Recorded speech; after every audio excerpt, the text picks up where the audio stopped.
Ladies and gentlemen, boys and girls, welcome back to 40k 8th edition, and welcome to the Boneyard, the homeworld of my Space Marine chapter, the Revenants. And today we're going back in time, slightly.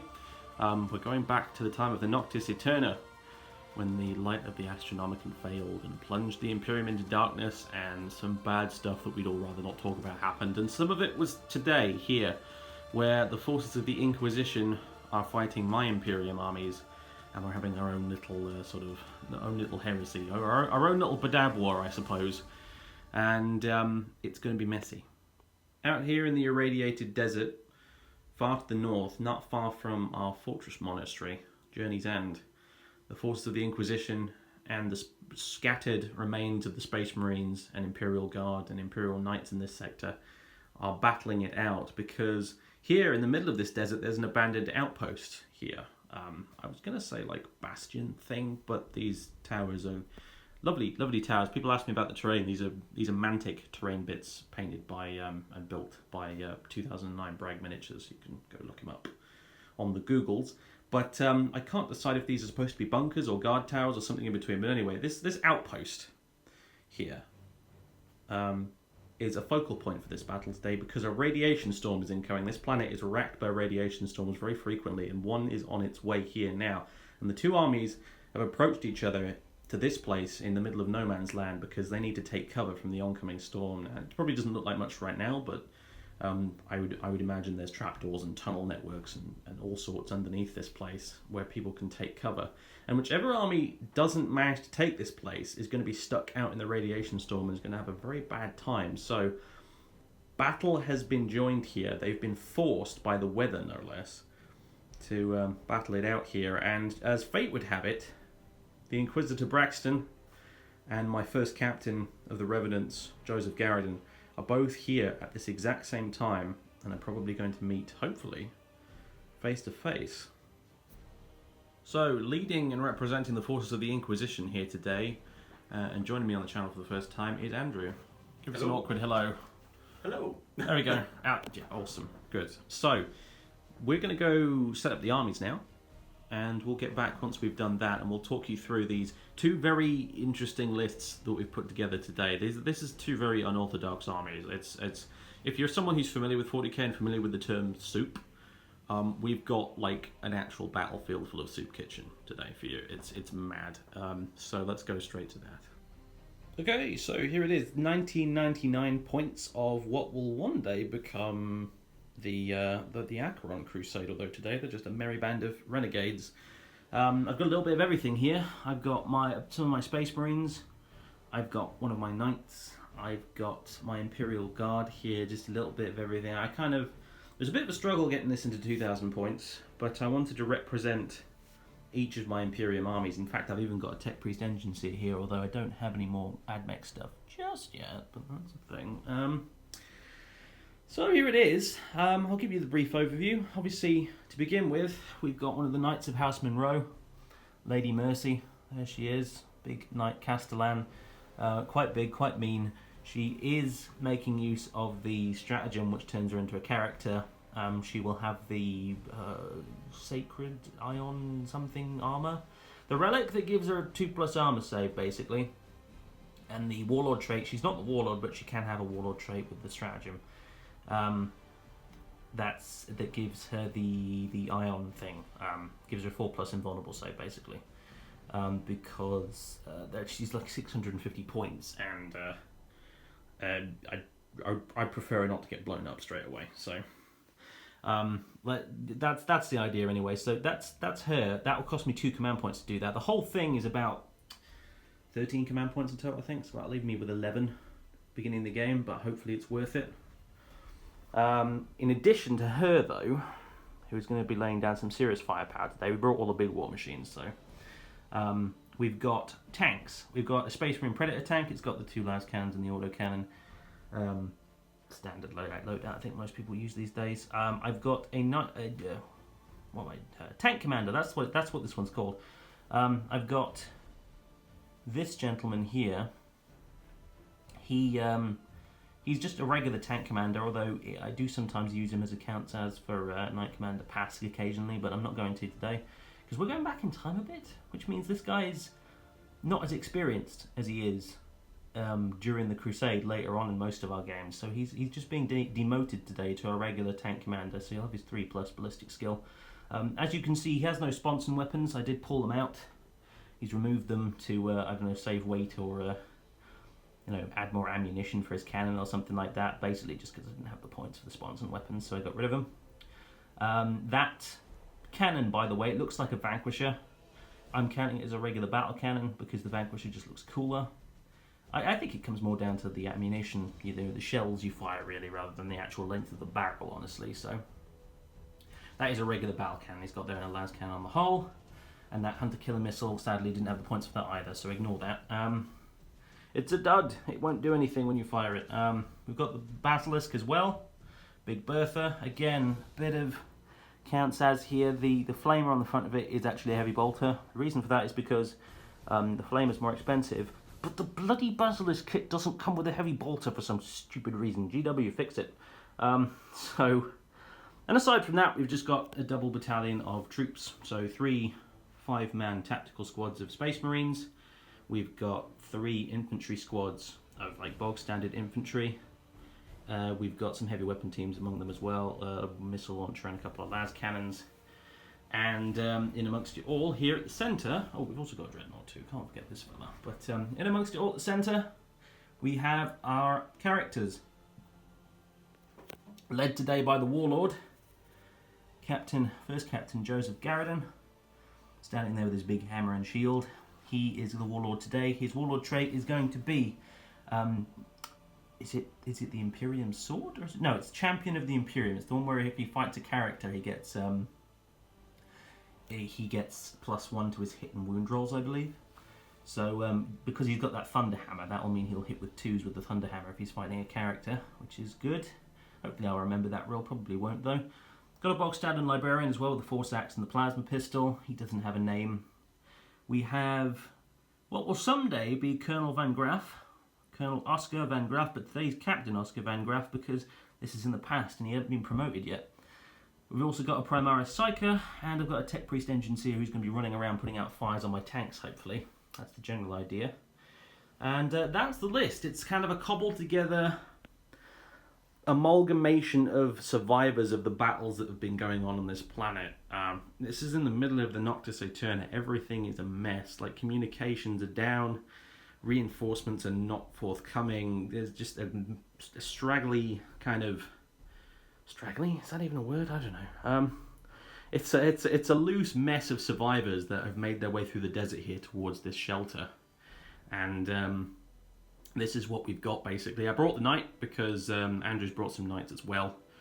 And the Castellan, even though it's a bit monstrous, it is the only big knight I actually have painted currently. So please forgive me, YouTube people. I don't want to be cheesy, but I didn't have time to build up another knight, which is what I originally wanted to do. So, okay, there it is. 1999 points of mixed Imperial soup. Let's go take a look at the Inquisition. Also, a very quick addendum. I forgot the relic on my Warlord here. He's got the Shield Eternal, so that's the one that it's basically a storm shield that halves any incoming damage, rounding up. So that's it. There you go. An extra, obviously, command point spent to give the relic and the character Warlord trait thing to the knight as well, and that really is it this time. And this is 1996 points of a gorgeous, gorgeous Inquisition army. Andrew, would you like to talk me through this stuff? Yeah, sure. We're starting over here with Knight Lance. We've got 2 armigers, everything's WYSIWYG, so it's got the Melters, the Thermal Lances, and the Reaper Chain Cleavers. Then we've got a Free-Blade Knight, is painted as House Terran, but the backstory is that he's actually been disowned by House Terran to wander alone because he failed on one of his missions to protect a settlement. Again, he's WYSIWYG, he's got a Melter, he's got the Storm Spear rocket launcher, he's got the Thermal Cannon, and he's actually got the Relic Endless Fury because it's fun, and why wouldn't you? So it gives you extra 2 shots, extra AP, and extra damage. Extra good Gatling cannon, basically. Yes, it's just awesome. And it will probably make mincemeat of Imperial Guardsmen. Yay! Just thought I'd throw that out there. Everything makes mincemeat of Imperial Guardsmen, though, to be fair. You breathe on them wrong and they start dying, but yeah, that is going to... Oof. So that's Tristan and his two mates. Then we've got a battalion of Tempesta Scions, which are basically counting as Imperial Inquisition stormtroopers. So we've got 3 squads of the Scions, all kitted out the same, and they've got Torux Prime with the rocket launchers to help them out.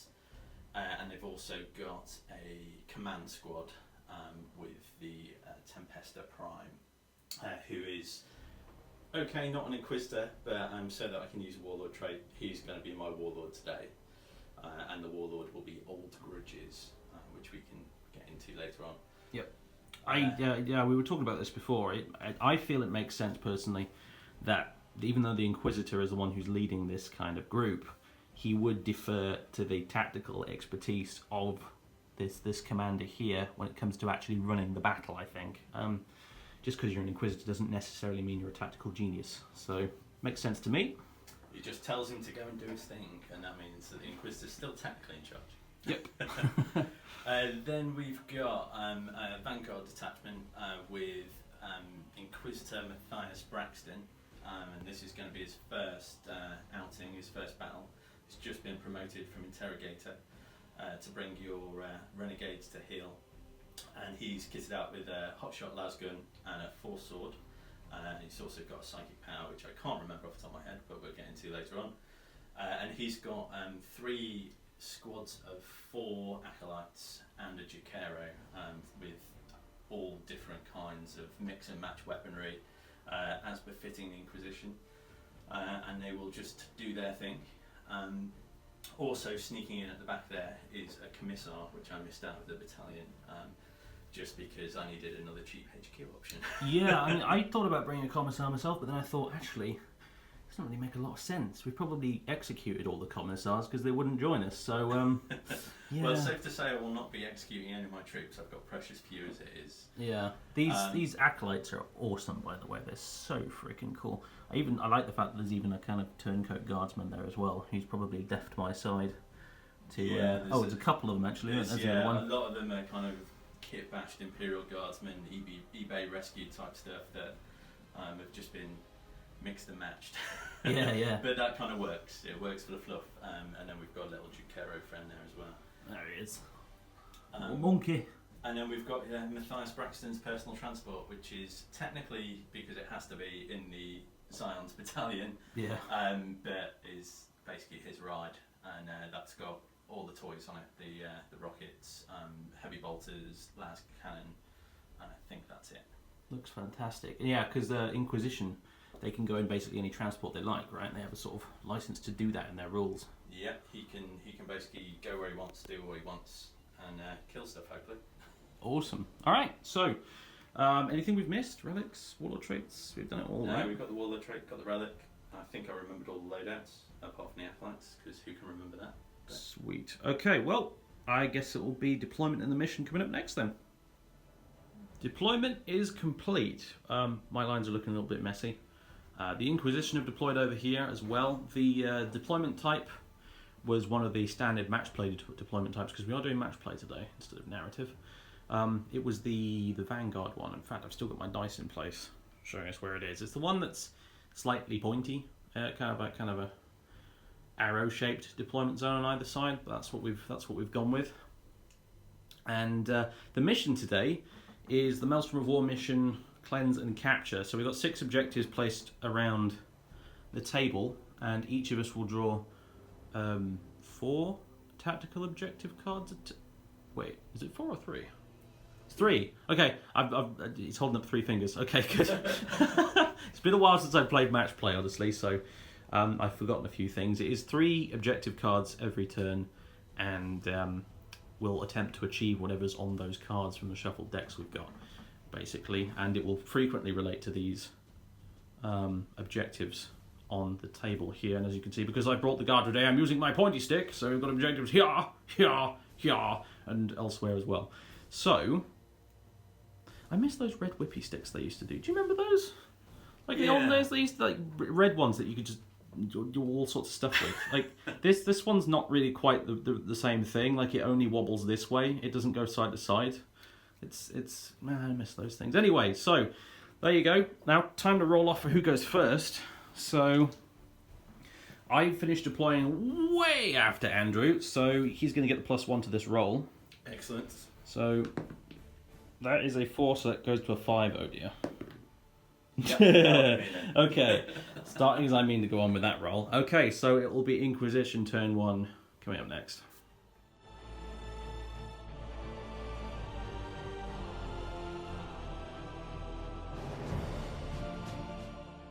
These are the tactical objectives for the Inquisition turn 1. We've got no prisoners, kill some stuff, defend objective 4, which as it happens, the knight is already standing on.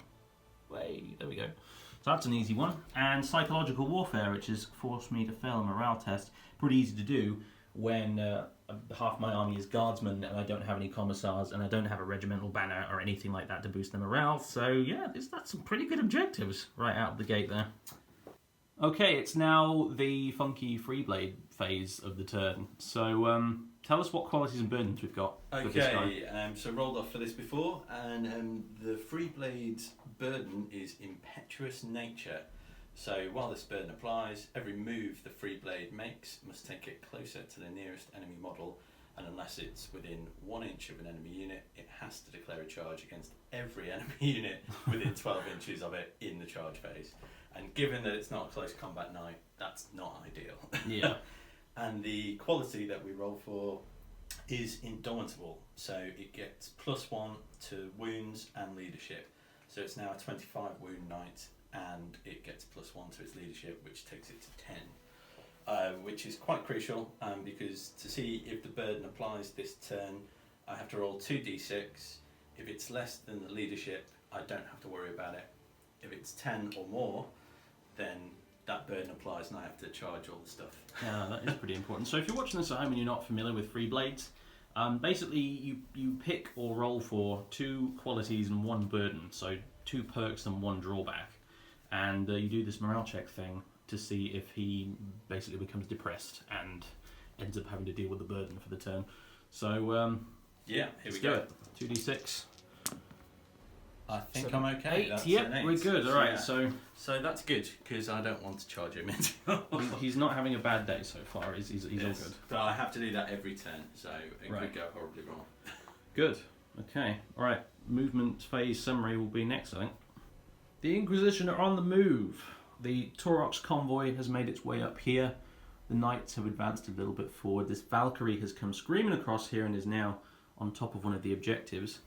And on its way across, a bunch of the Tempestus Scions parachuted out of the back of it, and they've come down here on another objective. 2 of them, though, apparently forgot to pack their parachutes properly, because 2 of them died on the way out. But I believe that's because you went faster than something like 20 inches or something, wasn't it? Yeah, more than 20 inches, you have to roll off. On a 1, they don't make it. Yeah. Pilot was going a bit fast, so that's the movement phase, basically. Very, very simple. I've got dudes right up in my face already, including this Valkyrie. And yeah, you've got a good position in the ruins now, which means you're going to be getting cover saves, and you've got a lot of the objectives to choose from and stuff like that. So I'm going to have to punch hard to actually get in there and shift you out of there, I think. And next up is the shooting phase, and I reckon, looking at what you've got here, it's going to be potentially quite nasty indeed. So shooting phase next, mostly the dying phase, I think, for me. I reckon, but we'll see. I certainly hope so. Yeah. The dust blows through this abandoned outpost that's not quite so abandoned anymore. The wind's picking up. A storm is coming in more than one sense, because it's the shooting phase. And where are we starting? We're going to start with the Armiger Thermal Lance into your Basilisk. Oh dear. Hopefully it won't be long for the table. I mean this battlefield. Yeah. Anyway, D3 shots. So that's 2. Hitting on 3s. Yep. 2 hits. And it is strength 8, toughness 6. I'm afraid on a Basilisk. Oh. Oh yes. You know what? We've started, so reroll. Okay. Oh. That's another command point. You spent 2 command Two points already, now yes. because you re-rolled one of the scions that jumped out of the Valkyrie. I forgot to mention that. So. Yeah. So I'm down to 10 already. Okay, so that was a bit of a whiff to start. So I'll move on to the rearmost Taurox Prime, which is going to fire its autocannons into the Basilisk, and it's going to fire a crack missile launcher into the Basilisk as well. So I'll start with a missile launcher. So that's heavy 2, -1 to hit because it moved. 1 hit. Good. Strength 8, so yeah. Hits. Alright. Sorry, wounds roller, and that's -2 AP. Okay, so I believe it's a 3-up save, so it'll probably be 5s up. Yeah, it will be. Nope, not on a 1. Alright. D6 damage. Maybe don't hurt me. And you didn't. I'm glad. I didn't, it's not very much. Okay, so 1 wound on them, and the camera's following me across the table. That's sorry, guys, new to the camera thing still. Alright. Okay, I'll do the autocannons then. Both hit. 1 wound at no. Oh, sorry, -1 for the autocannons. Okay. And it's 2 damage. 4 up. Nope. 2 damage. So you're taking 3 so far. Excellent. Middle Taurox now. I believe everything's firing at the Space Marine Predator. It is indeed. So same loadout. So crack missile first. No, nothing. Wow. Okay. This does not bode well for me. And then the autocannons. Again, heavy 2 hitting on 4s. No. This is like my dice rolling. You've stolen my dice rolling. Yeah, I played with these guys last night, and I was rolling 5s everywhere. Also, these are tabletop tactics dice. They're supposed to roll really well. Like, that's the whole point.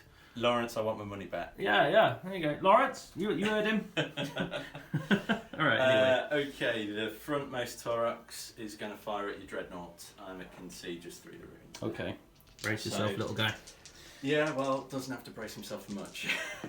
Surely. Oh, there we go. There we go. Finally. Okay, and this is the crack missile. Sorry, I should have said.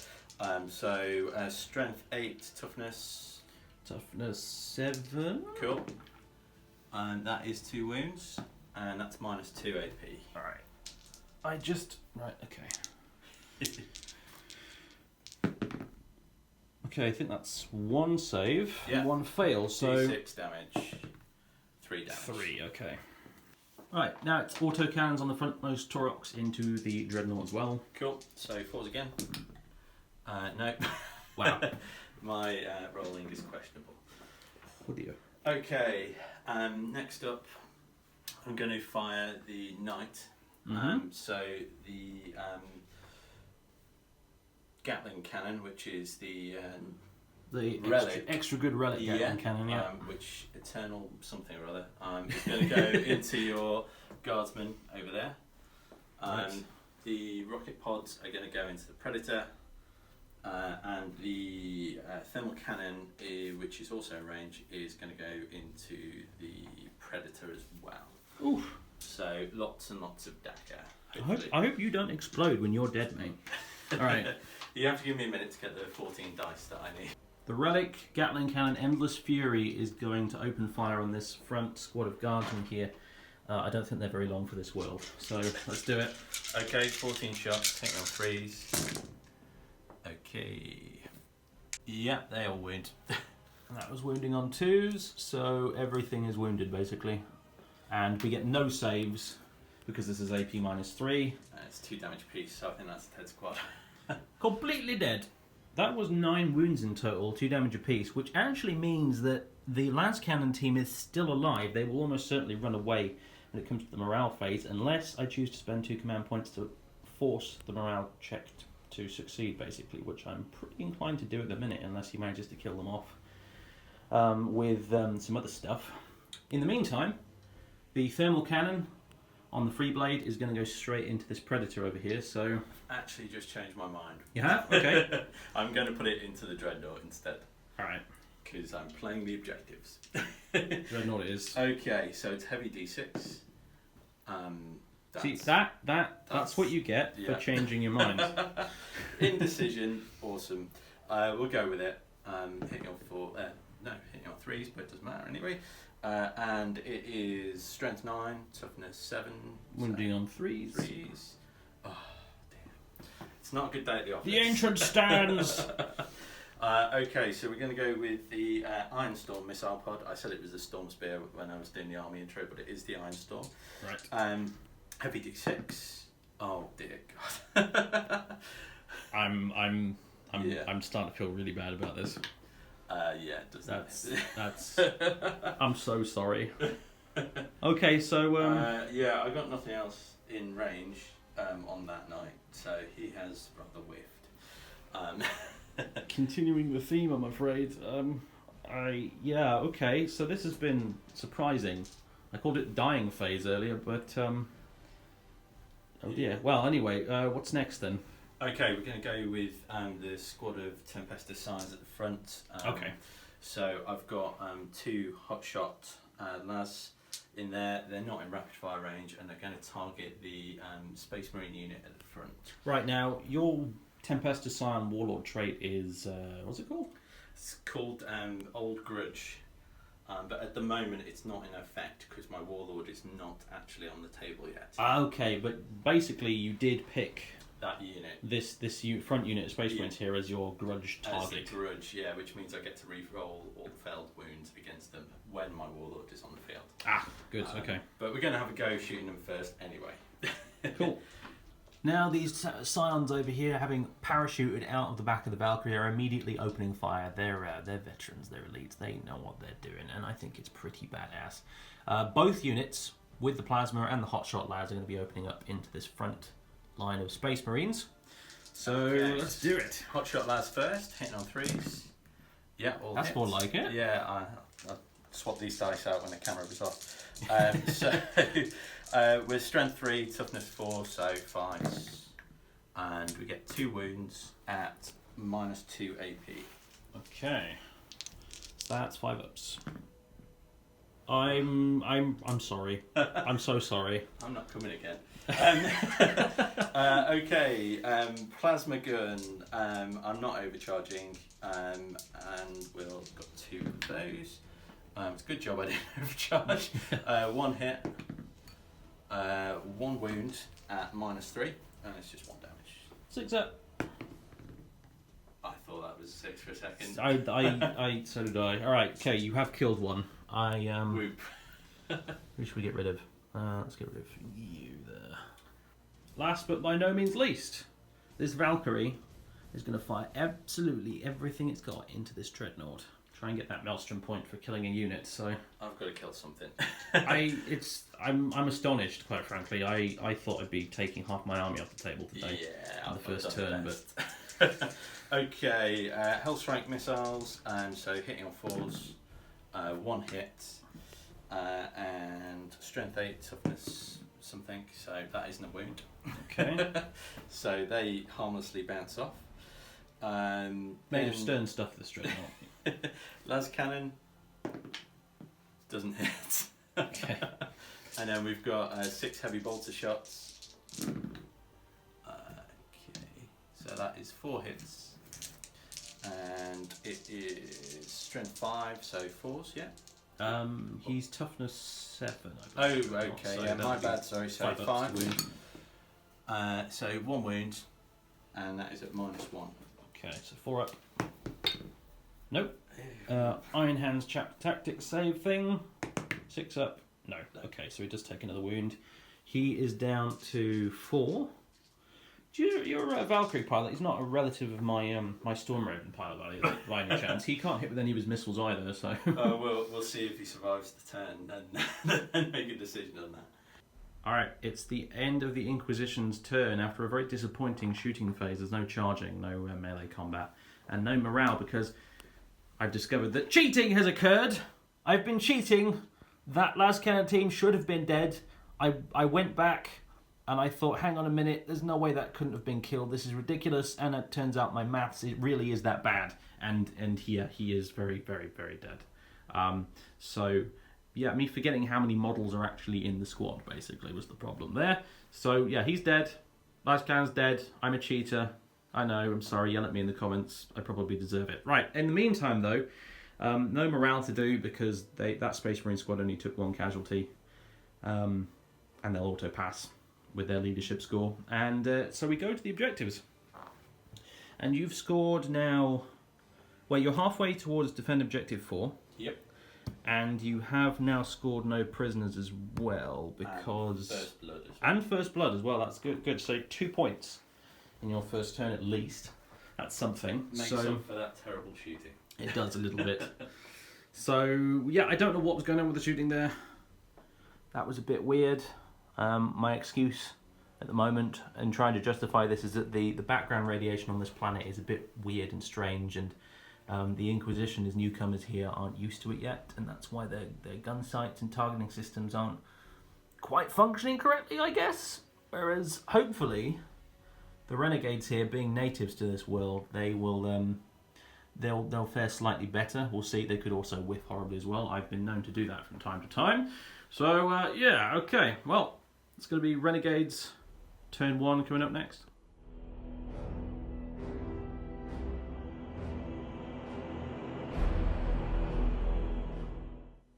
Alright, it's Renegades turn 1. Here are the objectives. They're a bit rubbish. I've got defend objective 5, which is actually just over there, within reach of my Space Marines, so they could definitely grab that for now. They need to hold it for a couple of turns though.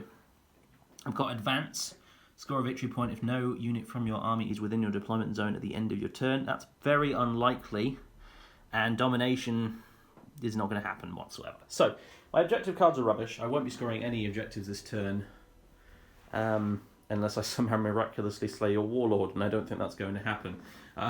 Given he's not on the field yet, it'd be... yeah, exactly. So, one we can work on at least, and then hopefully next turn we'll get some better ones. So, advance. I could, but messing up my formation and my ballistic skill for the sake of 1 objective point, I don't think it's worth it, so... yeah, well, we'll see. All right, movement phase summary will be coming up next as I try and figure out where I want to send my merry band of renegades and try and deal with these Inquisition forces that are right up in their faces now. It's the end of the Renegades movement phase, and this is how things look. Space Marines have moved up here to grab objective 5 for now. This Guardsman squad has moved up with the exception of the missile launch, which has stayed still. The Basilisk has remained stationary. And roll the D3 for the number of wounds the Engine Seer heals on the Basilisk, and we got 3. So we got that, plus I used the stratagem jury rigging, so now he's back up to full health, which is very nice. So the Basilisk has to stay still though if you use jury rigging, so he has. The tank commander here has remained stationary, the Predator has remained stationary, these Guardsmen have remained stationary as well, mostly so that the Lascan's hitting on its full ballistic skill. Space Marines have surged forwards towards the centre of the ruins, and they're probably going to be opening fire at these Scions over here. And the Dreadnought has dashed behind these crates to try and get into cover after taking a bit of a walloping last turn. And meanwhile, over here, Lady Mercy has finished cowering behind her rock and has come out to face the enemy finally. She's moved 10 inches up around this way, and she's going to be picking a target very soon. So that's the movement.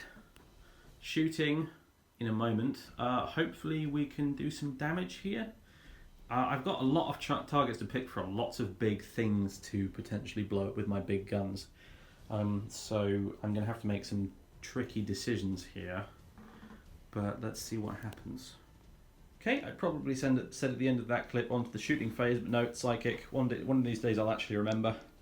So we've got a couple of Psykers in the army. We've got the Primaris Psyker, who's run over here. I don't know why I deployed him over here. This was a bit foolish. He should have been over here, because his purpose really is to buff the tanks. And we've got the Librarian over here. So I'm going to start with the Librarian. He's going to do Might of Heroes on that Dreadnought, try and up its toughness, make him a little bit less likely to die next turn. So that needs a 6. Just gets it. Alright, so Might of Heroes has gone off on the Dreadnought. I don't believe you've got anyone on the field to deny, have you? Not yet, no. Nope. So that's good. And he's going to smite the Valkyrie. Need a 5. Yeah, there you go. That's 9. That'll do. Ooh. Smote it so hard he moved that barricade. Alright. So D3 mortal wounds on the Valkyrie. 3. Okay. Cool. And then the Primaris Psyker from the Imperial Guard. He's going to be casting 2 powers. One is called Night Shroud, and the other one is called Psychic Barrier. And basically, Night Shroud we're going to do first. That's Warp Charge 6. See if it goes off. Oh dear. That's 5. I can live with that. That's fine. And Psychic Barrier. Also needing a 6. Oh dear. Okay. No. None of that psychic stuff. So that would have buffed up this tank over here, this Lehman Russ, quite considerably. But it's not going to happen. So never mind. All right. Psychic phase done. On to the shooting. We're opening the shooting phase with the biggest guns of the lot. Lady Mercy is about to open fire. Splitting fire. Hopefully it won't go terribly wrong. The big Volcano Lance and the Shield Breaker missile she can fire this turn are going to go into the Big Knight. The twin Siegebreaker cannons and the Decimator, which is going to be overcharged because, I don't know, I feel like taking a risk. They are going to fire at this Armiger over here. That's the plan. I'm putting the Volcano Lance into Big Fella because it rerolls wounds against Titanic units, units with the Titanic keyword. And the little Armiger doesn't. I'm sure it would probably do an absolute number on him because the Volcano Lance is hideous. But I feel like I'm getting better value for money, sort of, if I shoot the Big Knight. And plus, I think Lady Mercy herself would immediately zero in on the biggest target because she wants the glory. So she's going to aim the biggest weapon she's got at the big fella. But ideally, it would be nice to kill this Armiger here because he's capping objective 4. So I could potentially deny a victory point by removing him from play. But that's what we're going to do.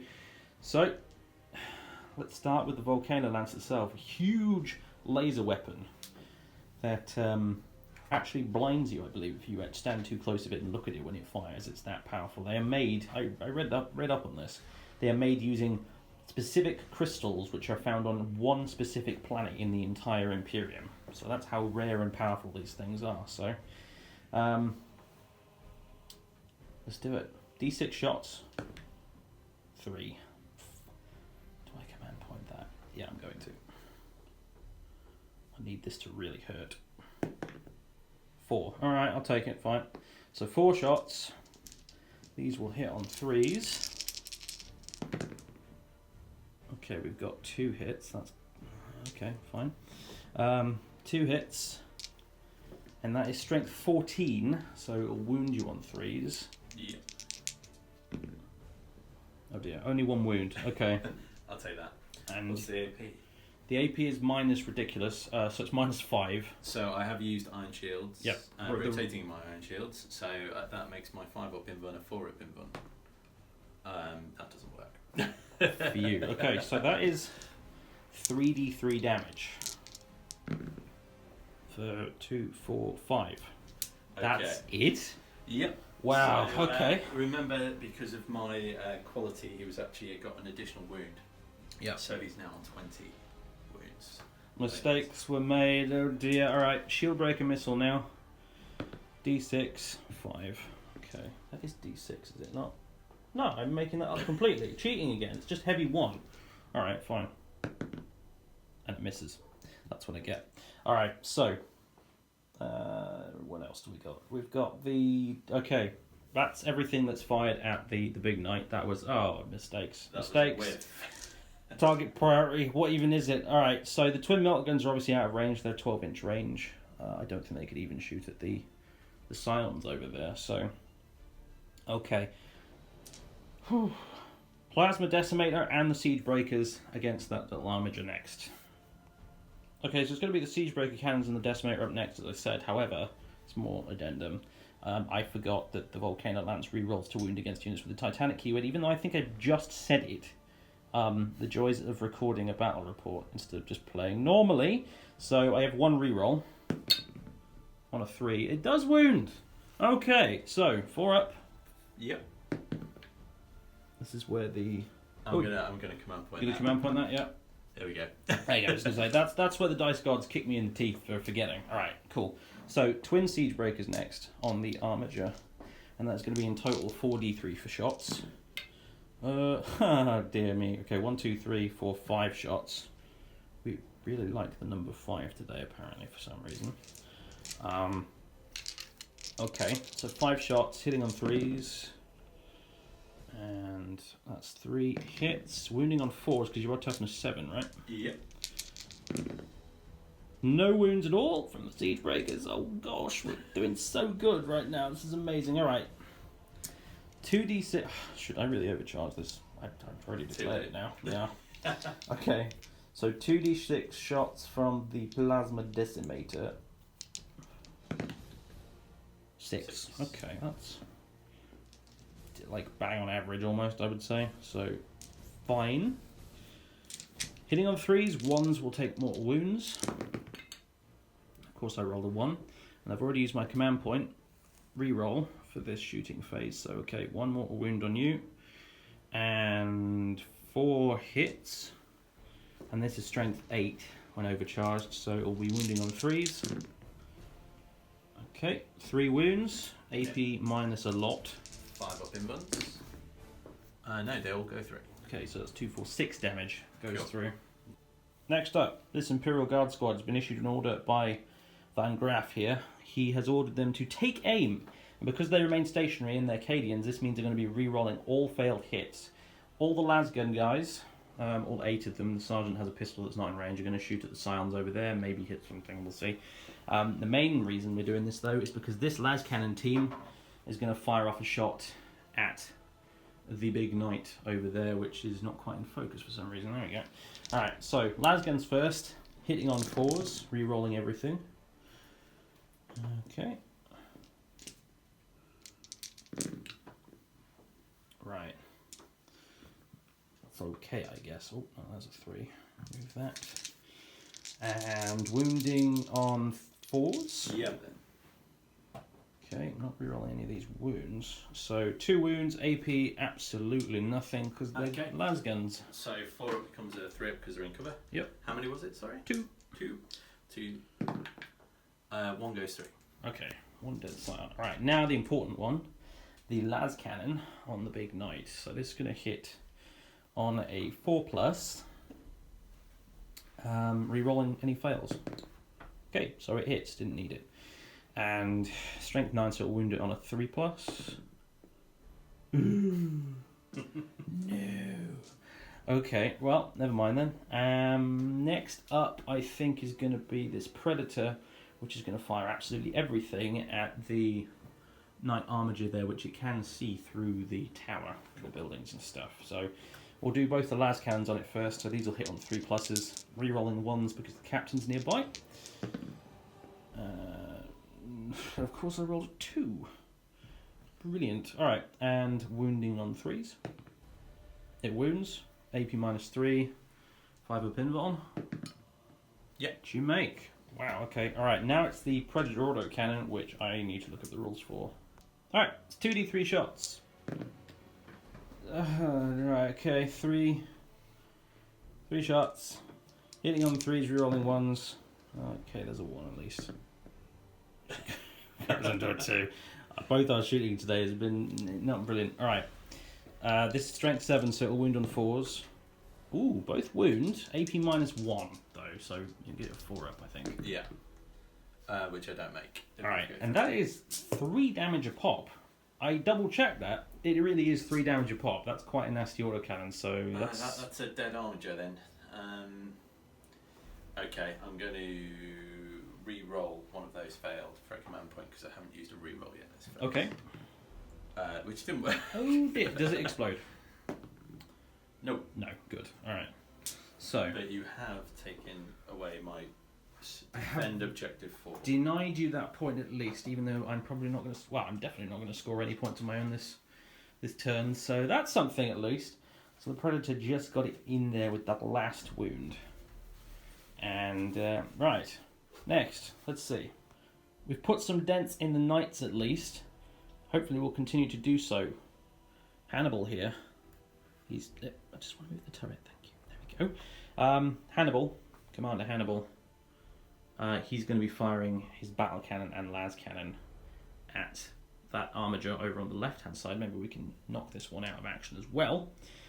So he doesn't have sponson weapons, as I pointed out earlier. So he's just got his las cannon and his battle cannon. Now, he stayed still, so he's rerolling 1s.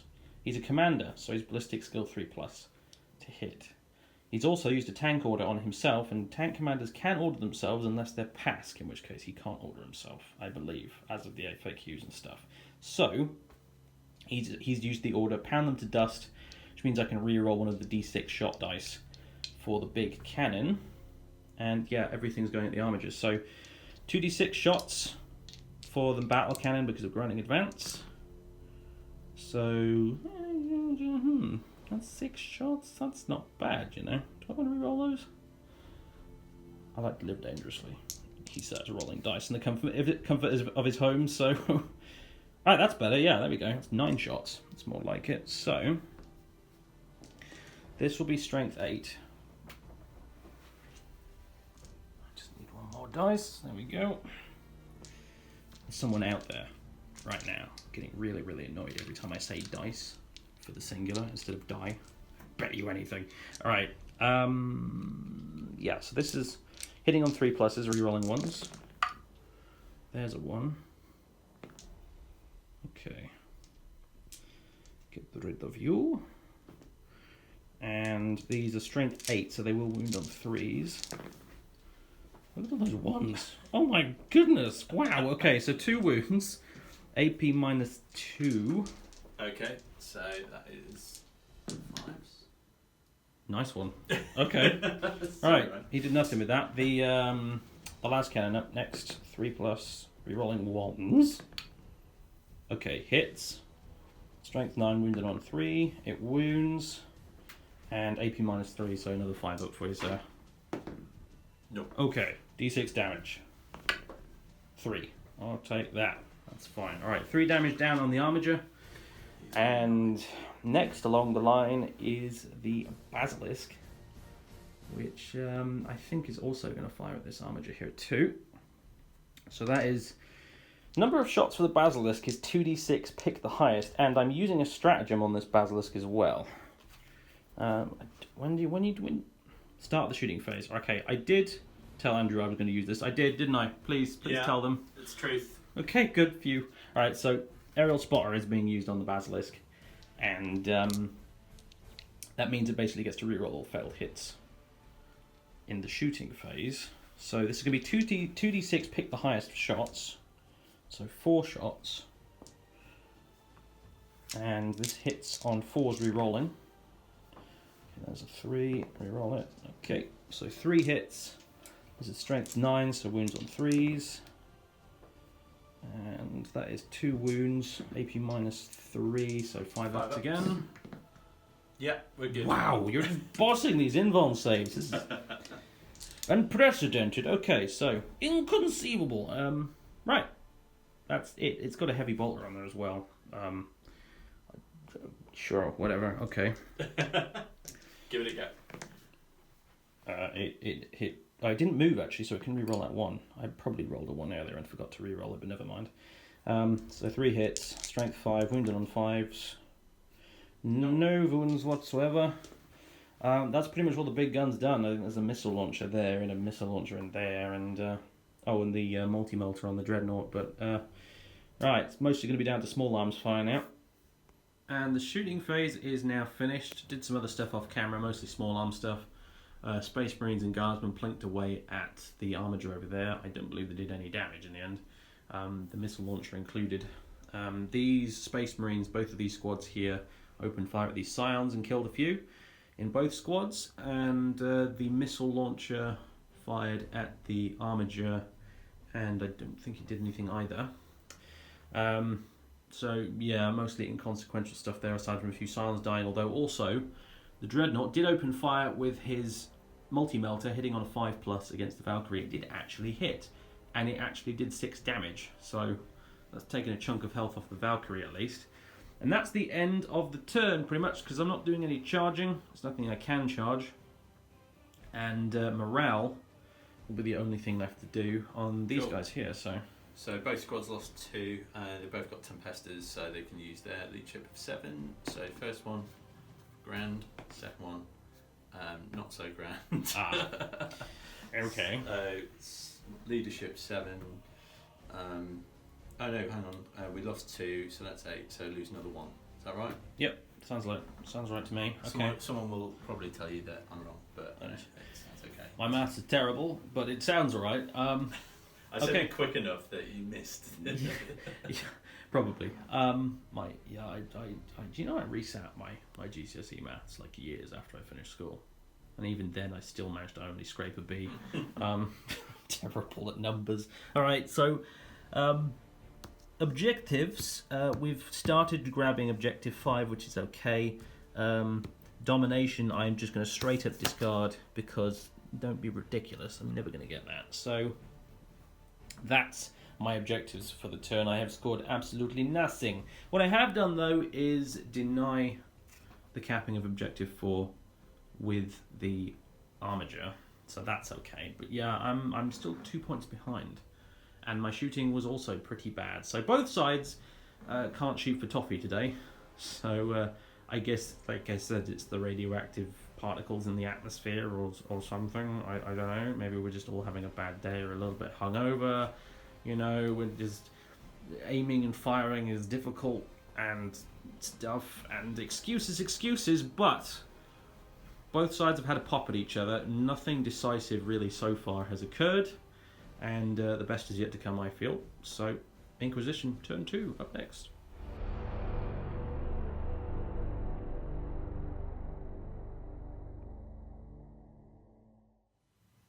These are the objective cards for Inquisition turn 2. We've got defend objective 4 still, but we've also got defend objective 3 and 5.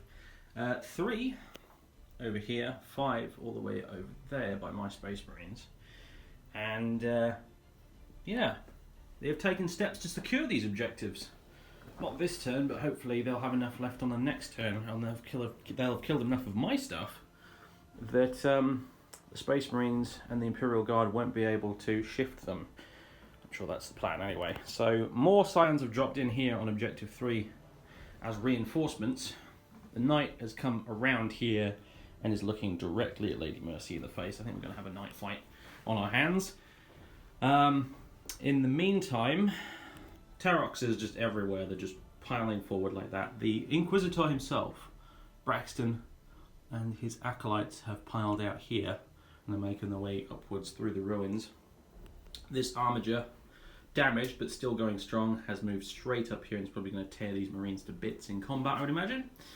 And the Valkyrie has flown all the way over here. For what purpose? I do not yet know.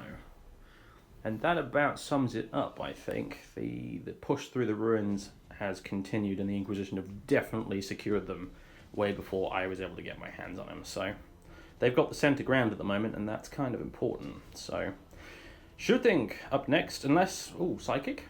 Yeah, there is Psychic. Psychic shenanigans are happening. The Inquisitor's casting Mental Fortitude, is that it? Yeah, I'm going to cast it on this new unit of... well, it's the command squad of Tempestus Scions. Right. So it goes off on a 4. Yeah, no problem. Great. So they automatically pass morale. It's going to make them a bit more difficult to shift. Right, now it's the shooting. It's time for a night fight. Night fight is happening. I'm using Rotate Ion Shields. It's going to cost me 3 of my 6 remaining command points, which is painful, but it will get my Invul save up to a 3 up. Bearing in mind she has that Warlord trait, even though she's not Warlord, because Night shenanigans, that gives her a 4+ Invul against shooting, so this is going to go up to 3+ now, but it's costing me half my remaining command points to do, and everything on this Night is going into Lady Mercy, so let's see if she can take it. Cool. Starting with Endless Fury, 14 shots. Okay. Okay, wounded on 5+ now. We've got 1, 2, 3, 4, 5, I think? Yeah, 5. 5, alright. And this is AP what?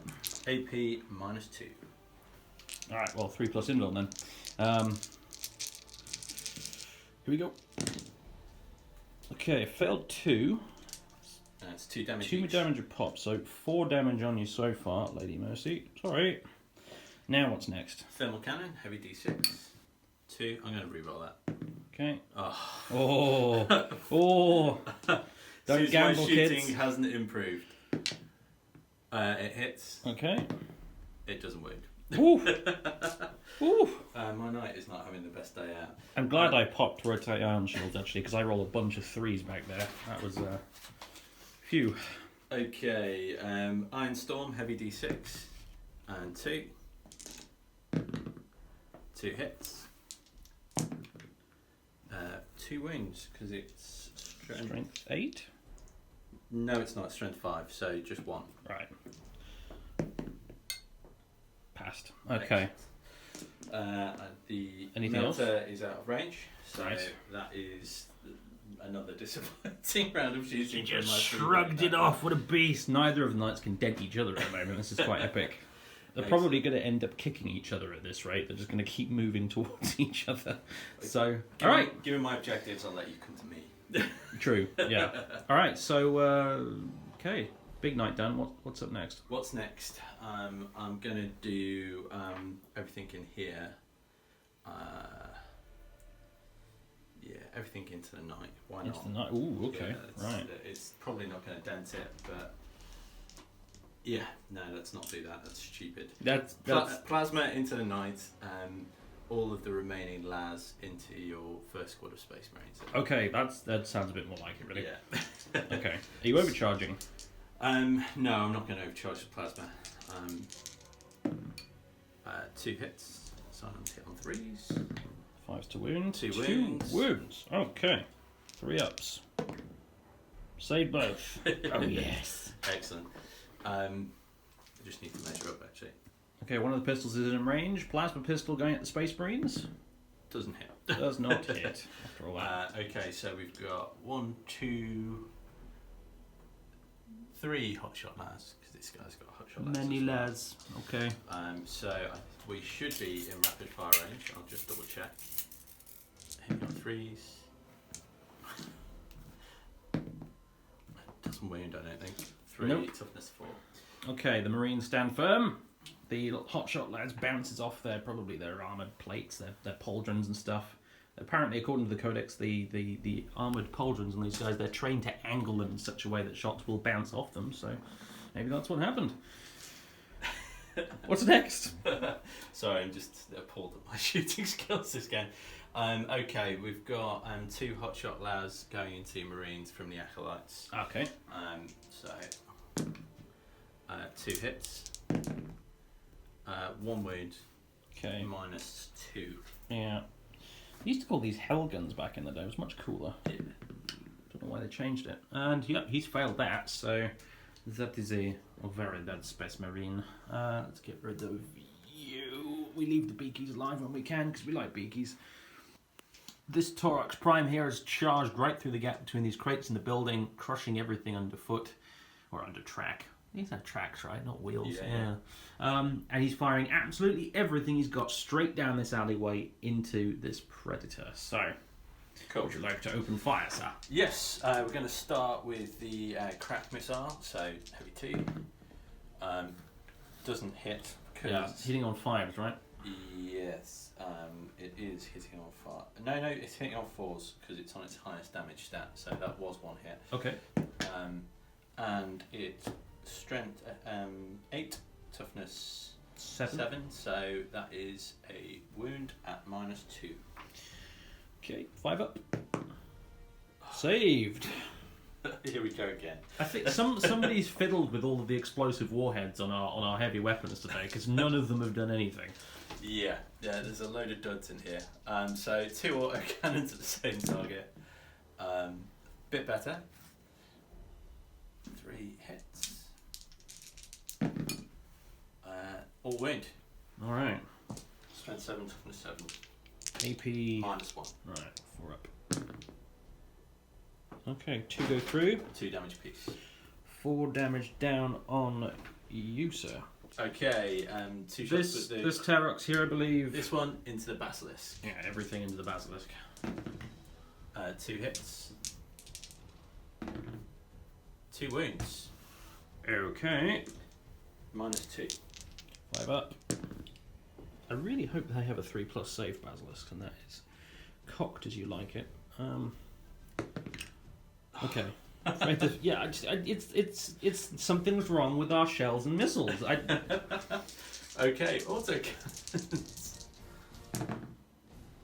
2 hits. Okay. 1 wound. Right. AP. Oh no, sorry. What's the toughness on your basilisk? The basilisk is 6. So that's 2 wounds. Okay. AP -1. For it. Yep. 1 minute. I'm going to double check this thing actually has a 3-up save. Turns out the basilisk does indeed have a 3+ save. Damn it. Crazy. All right. Autocannons next. Okay, 1 hit. Right. Wounds -2. It's -1 even. 4 up. Yay! You finally fail. 2 damage. There we go. Hooray! Their shots have rung out en masse, but our armour is held firm, at least until now, because now it's the thermal lance on the Knight Armiger here. Nasty little bit of anti-tank weaponry firing straight at this basilisk. So, Salt D3. ooh, 3 shots. 3 Okay, shots. it's looking good so far. Never mind. I shouldn't have said anything. Cheers, man. Jinxed it. I'm sorry. Does wound now. Does wound. And yeah, that is -4 AP. Yikes. No save then. D6. Roll your damage, sir. 5 damage. Ooh, okay. That's yeah. All right. We got 4 wounds left. That makes a difference for sure. There's the 4. Finding the right number on these polyhedral dice is hard sometimes. I know. I did say. All right. So the only thing that's left now, I believe, is this Valkyrie, right? Yeah. So I'm going to be slightly controversial. Mm-hmm. I'm going to fire the bolters Mm-hmm. into this squad of Marines. Uh-huh. I'm going to fire the Las into the Predator. I'm going to fire the Hellstrike missiles into the back squad of Marines. Right. Okay. So, Splitting fire like a boss. It always works. So Yes. why not? What could go wrong, he says, in a game where absolutely everything has gone wrong for both sides. So, okay, heavy bolters into the Marines then. Cool. Okay, 3 hits, is that? Yeah. Yeah. Alright, that's Oh, hitting on 5 pluses, that's that's alright, yeah, not too it's- bad actually. Was that dice just there, or was that part of the roll? I don't know. That was part of the roll. Oh, excellent. Oh, that is good. Okay. So I'm hitting on 3s, wounding on 3s even. So 3 wounds, Okay, and that's -1. 4 ups. 1 save, 2 fail. 2 dead. Is that at the front or the back squad? That was at the front squad. Okay. Then you can go, and I'm afraid so can you. My beakies are dead, how could you? Excellent. Now, 2 Hellstrike missiles into the rear squad of Marines. Okay. 2 hits, nice. 1 wound, I think. Yeah. Oh no, 2 wounds because it's strength 8. And No, it's there you toughness go, 4. right. So this is AP minus -2. minus quite a bit, alright. 5 ups. Nope. D6 damage apiece.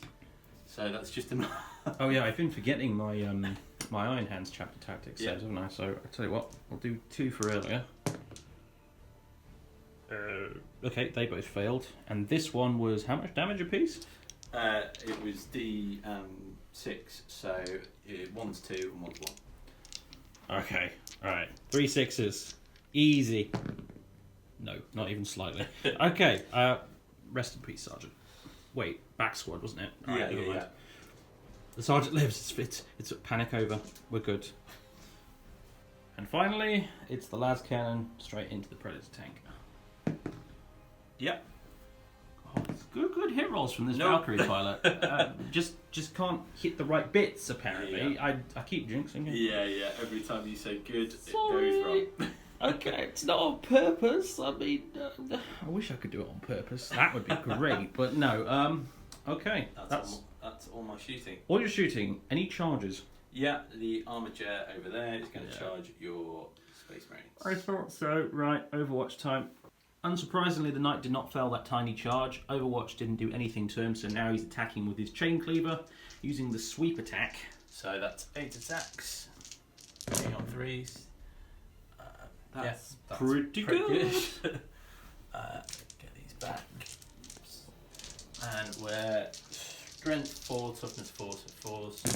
It's really only strength 4. Oh, I'm surprised. Strength. I know strength user, so Yeah. it's strength 6, but it's 5, so that's still only 1. Okay, that is. How bad is it, Doc? That is 6 wounds go through. Okay. And yeah, it's only 1 damage, but it is minus 2 AP. 5 ups then. 2 saves. Okay, that is damage how much? 1 apiece. Alright, 4 dead Space Marines. 4 dead. Well, 4 6s to roll. For Iron Hands. Okay, yeah, 1 save. So 3 dead Space Marines after that, which is surprising. And that concludes Inquisition turn 2. The 2 remaining Space Marines over there did fight back and did absolutely nothing. I mean, punching a giant metal walking death machine is not generally going to yield much in the way of results, so fair enough. Objectives wise, well, morale we've done. We did it for this squad of Space Marines here and that squad of Space Marines here. The back squad auto passed. They both succeeded in the morale test, so they are standing firm. And objectives wise, you've chosen not to discard anything. Yeah, not for now. I think I can get all those in the next couple of turns. Yep, pretty sensible to me, I think. So, that concludes turn 2 for the Inquisition. Now it's turn 2 for the filthy Renegades of the Revenants and the Cadian 404th. And Lady Mercy over here, who... You've scratched her paintwork. You realise she's going to be incandescent with fury now, right? like she's that kind of lady. So you've done the knightly equivalent of breaking a nail. So, but we'll see. Maybe her rage will be completely impotent like last time. So comment to put up on YouTube. Is it? We're being controversial, aren't we? We're being controversial. Sorry, everybody.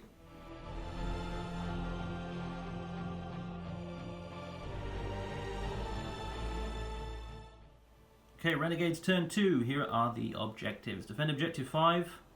Hang on a minute. Have I scored that or not? No. No. Well, at the end of this turn, though, if I've still got people alive on that. It's contested.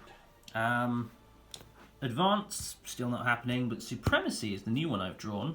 And that is score D3 victory points if you control any 3 objective markers at the end of your turn. Very, very doable, because we control 6. We now control 5. Is that 5? No, that's 2. Whatever, that's 5 over there.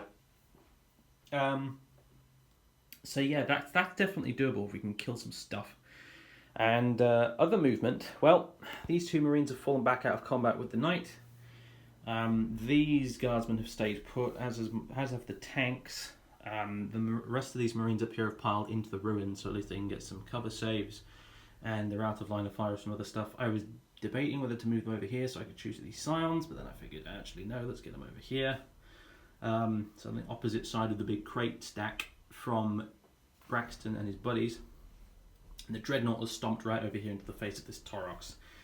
And he's going to multi-melter him at point blank range and then do some melee stuff, hopefully.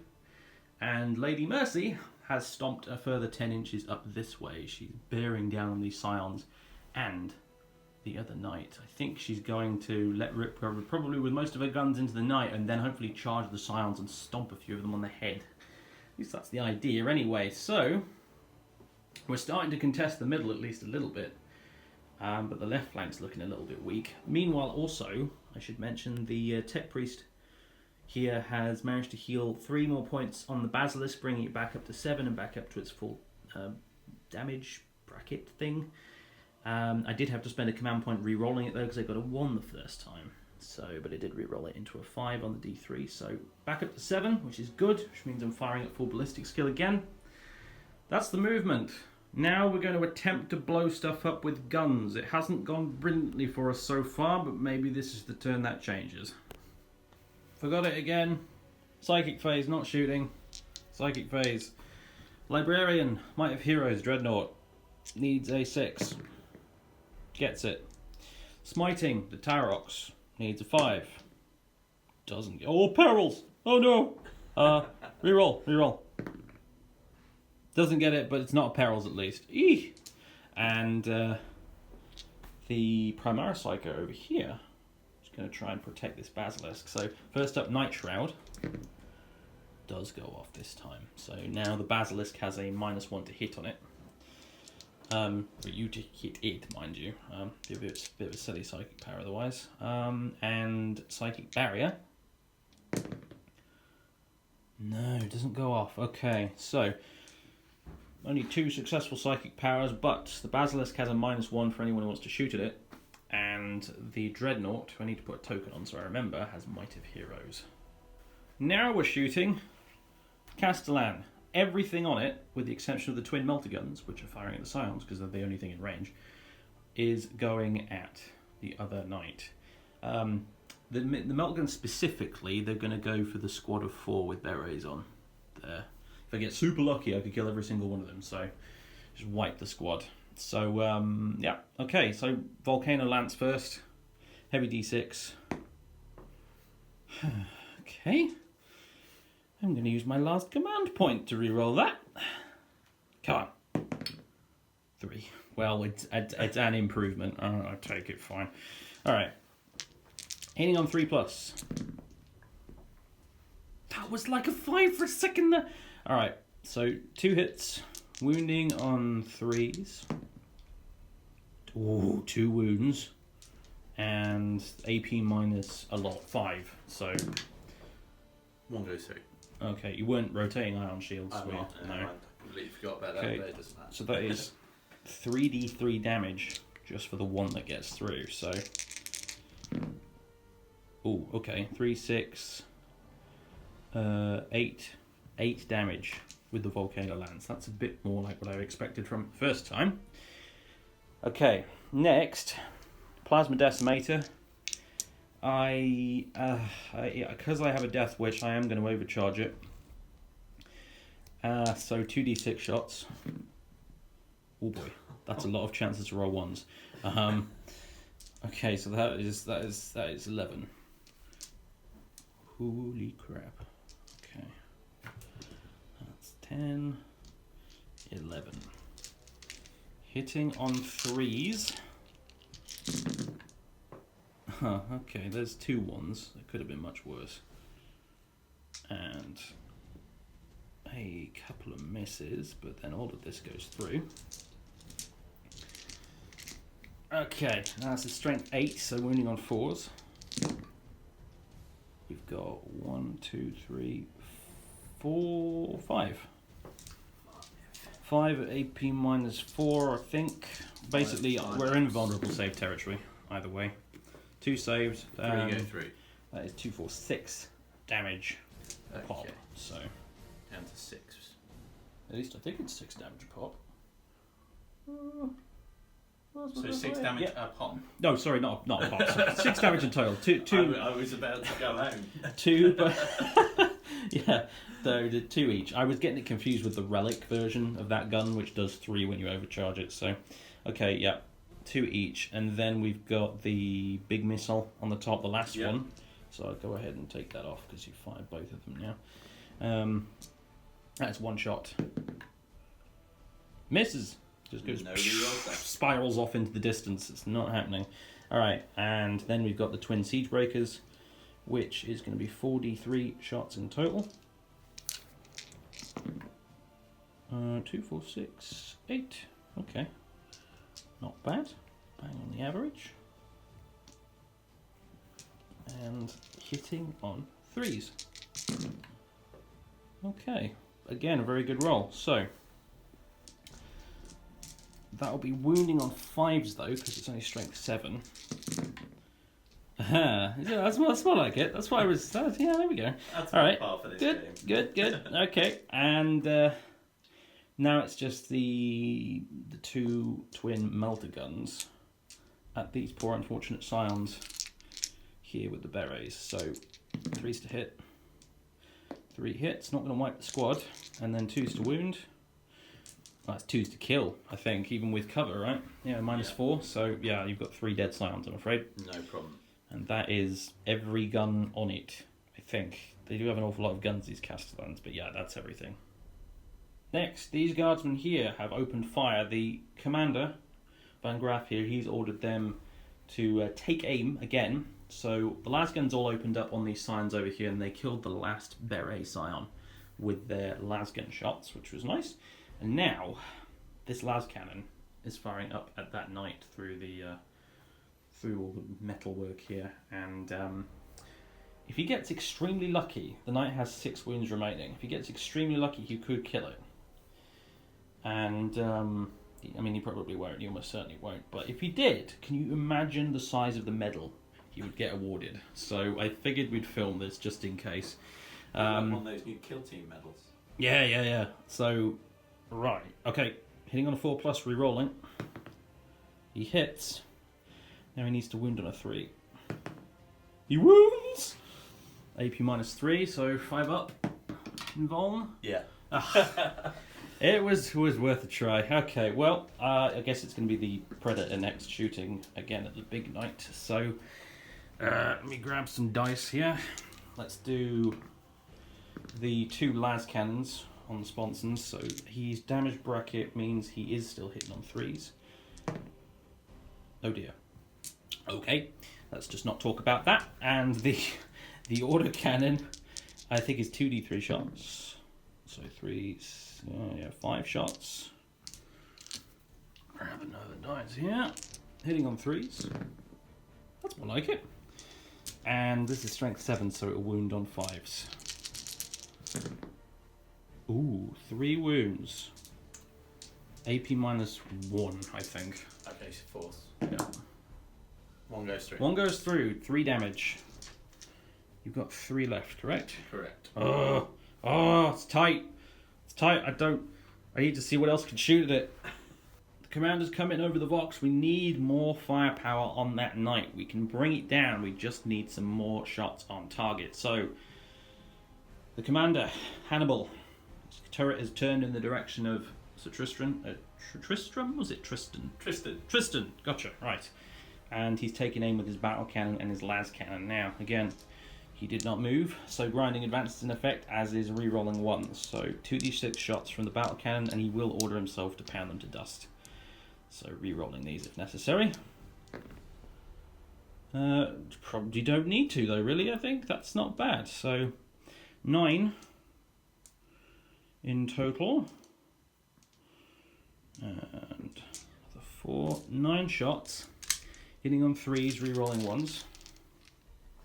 Over here. Good thing I can re-roll 1s, isn't it? Yikes. Okay, there we go. Converted quite a few there. So that is now wounding on 4+, because strength 8. Ooh, okay. We've got... This might be enough. This might just do it. We've got 3 at AP -2. Okay.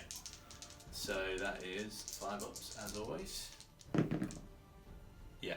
Did he? Made them. What a boss! All right, fair enough. Hero of the Imperium. Well done, Tristan. All right, one las cannon there as well.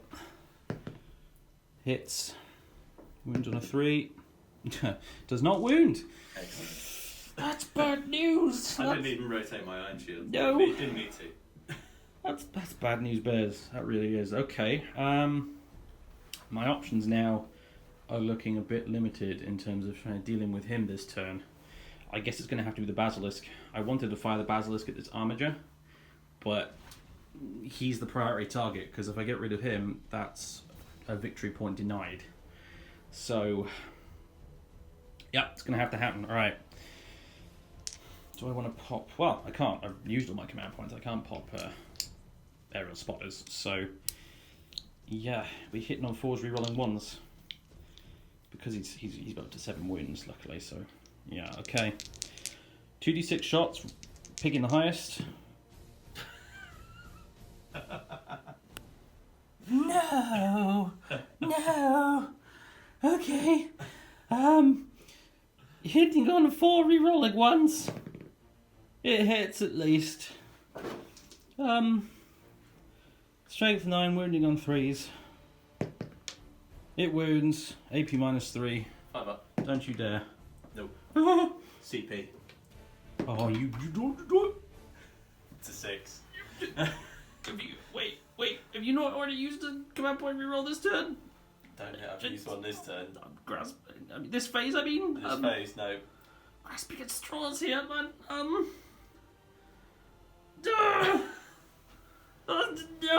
All right, Tristan, you hero, you absolute bloody hero. You're not dying today, it seems. Is there anything else? There's got to be something else. I'm just looking around right now and I can't see anything. I've got the heavy bolt on the basilisk, which I forgot to declare. So, you know what? Fine. Just whatever. 4s rerolling 1s. Two hits with the heavy bolter and wounded on 5s. 2 wounds. Oi. AP -1. Okay, so 4 up. Oh. 2 go through. 2 wounds. Is he on 1 left now? He's on 1 left. He's still a hero. I did. Have you got anything else to shoot? I might have to have a look around and see which flipping bolt guns can actually see him and maybe try my luck. There is still a chance. I've had a look around at stuff. We have a missile launcher I kind of forgot existed. Sadly, this combi plasma is not... It doesn't have line of sight, which is infuriating. So it's going to be this missile launcher and every single bolt gun. Here, these 2 bolt guns and this storm bolter. Desperately blasting away through the metal girders and stuff here at the night. Try and blink off this final wound. So, the missile launcher first, hitting on a 4+ because he moved, rerolling 1s because of the captain. Oh god, I can't take it. Just roll. He hits. Okay. Strength 8, so wounded on a 4+. No. Okay. All right. So, down to the bolt guns. 2 shots to the regular Marines, 2 shots from the storm bolter. Hitting on 3s, rerolling 1s. They all hit. Wounding on 6s. What? Yes! Yes! The Emperor maybe not protects, but he definitely attacks. All right. Okay. 3 saves. 3 3-ups. Yep. Make them all. I'm so excited then. Okay, I'm gonna have to have one last look around, but I think we're probably I think that's everything that could shoot him. That is it for the Renegade shooting phase. Everything over here, these guardsmen, and yeah, that was it basically, the guardsmen, because the Marines fell back, couldn't shoot. They failed miserably to damage the armiger. Well, never mind. So, now, charge phase. We've got 2 charges happening. One is this Dreadnought into the Tarox. The other is Lady Mercy into all of these Scions here. Just going to squish them into little bits, hopefully, with her big stompy feet. And, yeah, that's the only charges. So, Dreadnought... Oh, look, he's in. Shall I do some Overwatch? Bonk. Yes, Overwatch now. Let's see what we get. So auto cannons and missiles, right?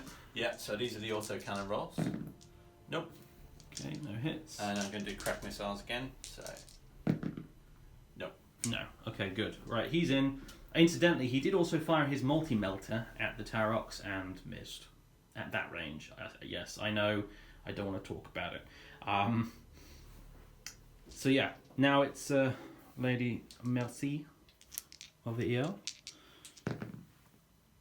Okay, 5 inches. I don't think that's going to make it. You know, it needs to get within an inch. So, what do we reckon?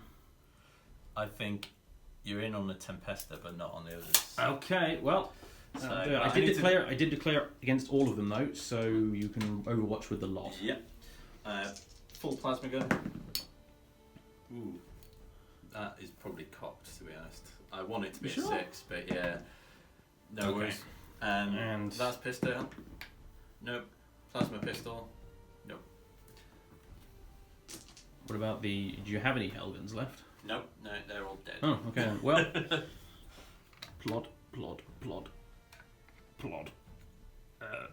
That's a little bit wobbly. Let's just. There we go.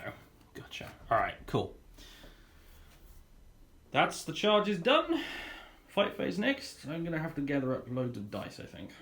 Lady Mercy has unceremoniously stomped that lone Tempesta out of existence. It would have been amazing to actually attack all of them, but that's the only one she could get in range to.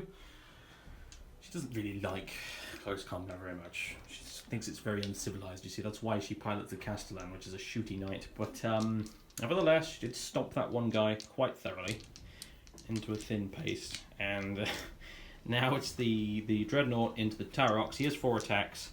He will hit on 3s and he will reroll 1s. Didn't need to though. And it's strength 12, toughness 6, so wounding on 2s. Everything wounds, AP -3. Okay, so that is 6 up saves. Nope, all go through. 3 damage apiece, 3, 6, 9, 12. Dead. Dead. 10 wounds. Does he blow up? That is the question. Nope. No, close though. Oof. I was tempted to re-roll that. You know what, I'm going to, because I've got command points to spare. No. Okay, right. Tarox destroyed, and do I want to consolidate? Not necessarily. I don't know what I would gain by it, so no, I won't consolidate. Okay, that's the end of my turn. Is there any morale to do? No. I've squished everything that could have taken morale, so... There's a unit here, but they didn't lose anyone. Yep. And yeah, everything else is fine. So in that case, we come back to the objectives here. Supremacy. Now, let's see. The only one that's really in question here is number 5 over here. Now, we've got the Armiger and 2 Space Marines within 3 inches of it, I think, that he's just in. But because they've got the objective secured rule, because they're a troops choice, which means that they will hold the objective even if they're outnumbered anyway. I believe I do, for now, very temporarily, not for much longer, but I do for this turn hold objective 5. I also hold objective 2 and objective 6. So, I finally scored some victory points. Isn't that amazing? So that'll be D3 for 2. Okay, that's fine. So yeah, 2 victory points for that, and I'm going to, because honestly I think these tanks are probably going to end up stuck in my deployment zone for the rest of the game. So I'm going to get rid of advance. Bye-bye, that's being discarded, and I think defend objective 5, I have actually scored that now. So that's another 2 victory points. So I got 4 victory points now. Yay! However, plot twist. The Knights, I say the Knights, they've done a lot of the scoring so far, but the Inquisition has actually scored some objectives this turn as well. It's got defend objective 4 and defend objective 3, so that's another 4 points to the Inquisition, which means they're still in the lead. I've got 4, you've got 6? Yep. I'm glad somebody's keeping track. And that concludes Renegade's turn 2. So it's Inquisition turn 3 coming up next.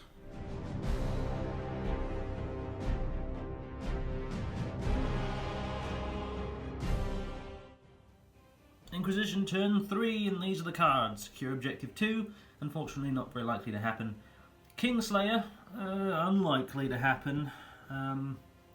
Captain Garridan's quite secure behind his wall of Space Marines at the moment. And defend objective 5, very likely to happen, because the only thing that's guarding objective 5 right now is 2 Space Marines, who are probably not very long for this world, but my gosh, they're going to have a heroic last stand. I hope.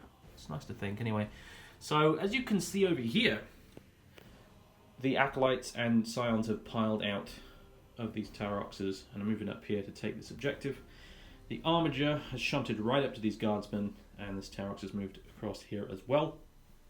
The aim is to basically collapse my left flank completely and overwhelm it by destroying these Guardsmen, charging in here and obliterating that Basilisk. We were talking about this earlier, but this Tech Priest Dominus MVP right now, this Basilisk would be dead if it weren't for him. He has healed so many wounds on that thing that it would have been gone by now were it not for him. So, Tech Priest, Engine Seer, like him. Gonna bring him again for sure.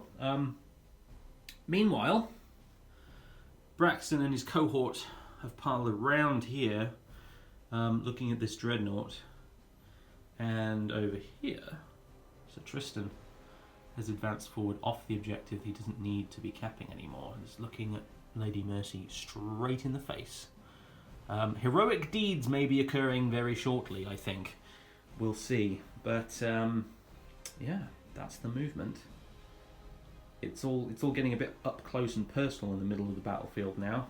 Lots of punching and kicking about to ensue, I think, and lots of close quarters butchery and close range shooting, and yeah, it's going to be messy, I hope. I mean, assuming our shooting rolls don't continue the way they have been, in which case we're all going to shoot each other from about 6 yards away, and then the smoke will clear and nobody will be dead and we'll all feel very embarrassed. So, but yeah, let's do it.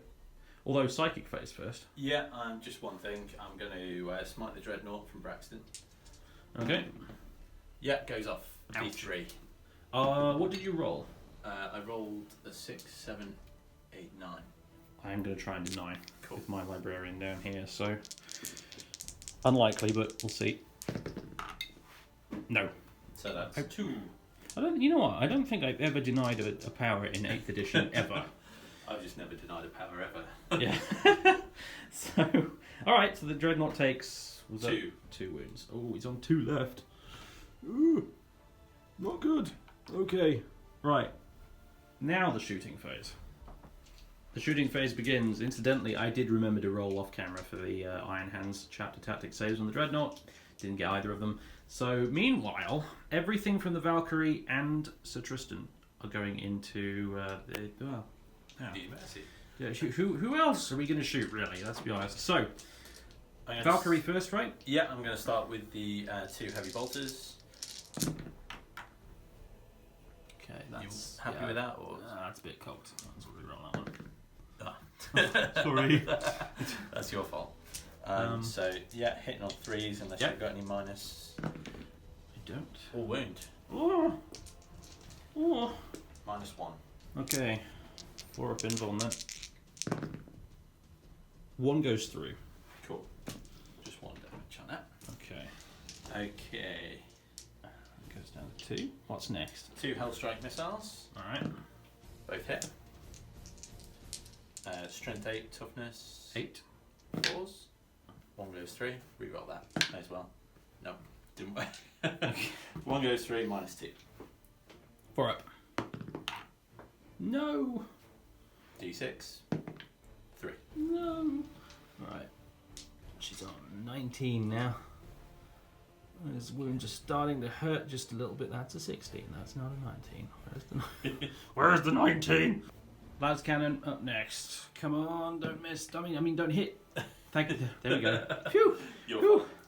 Okay. Okay, I'll roll straight onto everything from the knight. This is the really scary part, really. Yeah. Well, Especially the thermal cannon. That's what I'm worried about. He is on 1, which means he's only hitting on 5s now. Very true, actually. Good point.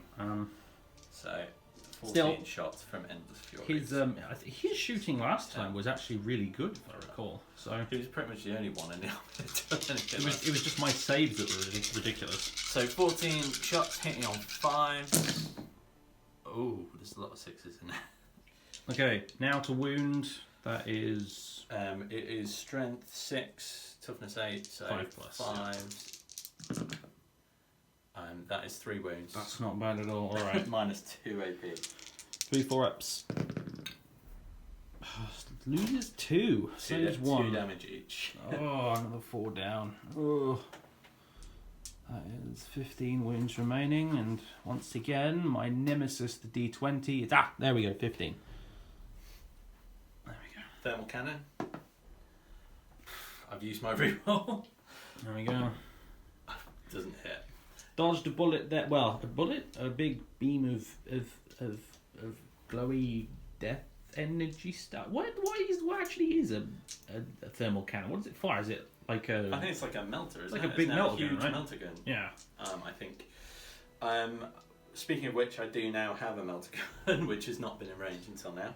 Good. So that is well reminded. Assault 1 doesn't hit. Okay, so we're going to do the Iron Strike missiles. I'm just thinking, right? Yeah. Neat stratagem for knights. Not that they need the help right now, I must admit, but a neat stratagem for knights. Like pop it for maybe like 2 or 3 command points. I don't know, but one that allows you to basically choose what to fire at as you fire your guns. Yeah. So you don't have to declare it all beforehand. Because knights have so many guns on them, especially these castellans. It would be cool to pop a stratagem that allows you to actually decide through the firing process what you want to put it on to be more efficient. But like I said, they don't really need the help right now, so maybe I should just shut up. I think they're OP enough. Yeah. Okay, the Iron Spear, Iron Storm missile put, heavy D6 to start off with. 6. Nice. Okay. On 5s. That's 3 hits. And wounding on 5s. No. Nothing, okay. She stands. Well, that's fair after the last phase, I think. The fair lady stands. She's not so easily brought down, but then again, neither is Tristan, to be fair. Plasma gun. 2 hits. Very nice. No wounds. Okay, right. I think that's this side of the battlefield pretty much concluded, right? No, I've still got a plasma pistol. Oh, go on then. Go on. You overcharging? No. Now, hit. Wounds. Wounds. 4 up. Oh, come on, woman. All right, fine. Down to 14. Where is the... There you are, 14. Okay. All right, so Braxton and his acolytes are now opening fire with hotshot lasguns at the Dreadnought here, who is on 2 wounds remaining. They are. So, this will be interesting. Yeah. Braxton also has got a hotshot lasgun, but he's got a different ballistic skill, so we're going to roll it separately, I believe. That's the plan. I'm just checking whether I made that up or not. Always good to check things like that. You know, some people might not, but we here at this channel, we like to be thorough. Yes, yeah, I was right, so it's all good. Good. So this is on 4s. Okay, that is 3 hits. Okay, he's now toughness 8 because of might of heroes, so this will be 6s. So 6s. 1 goes 3. Okay, 1.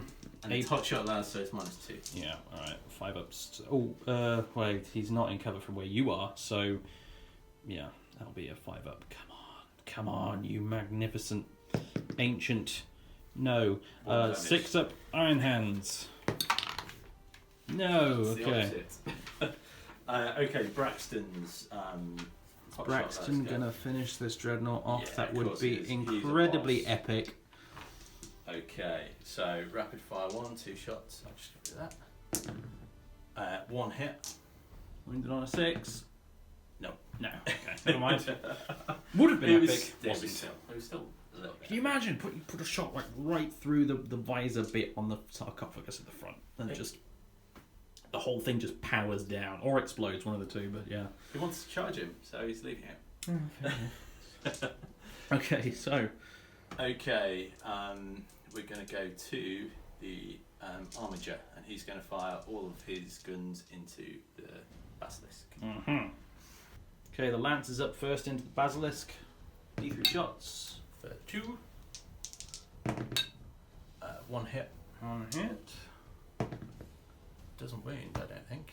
What's his... Let's see, the Basilisk is toughness 6, so not unless it's strength 12. Nope. So I'll fire the melter gun as well.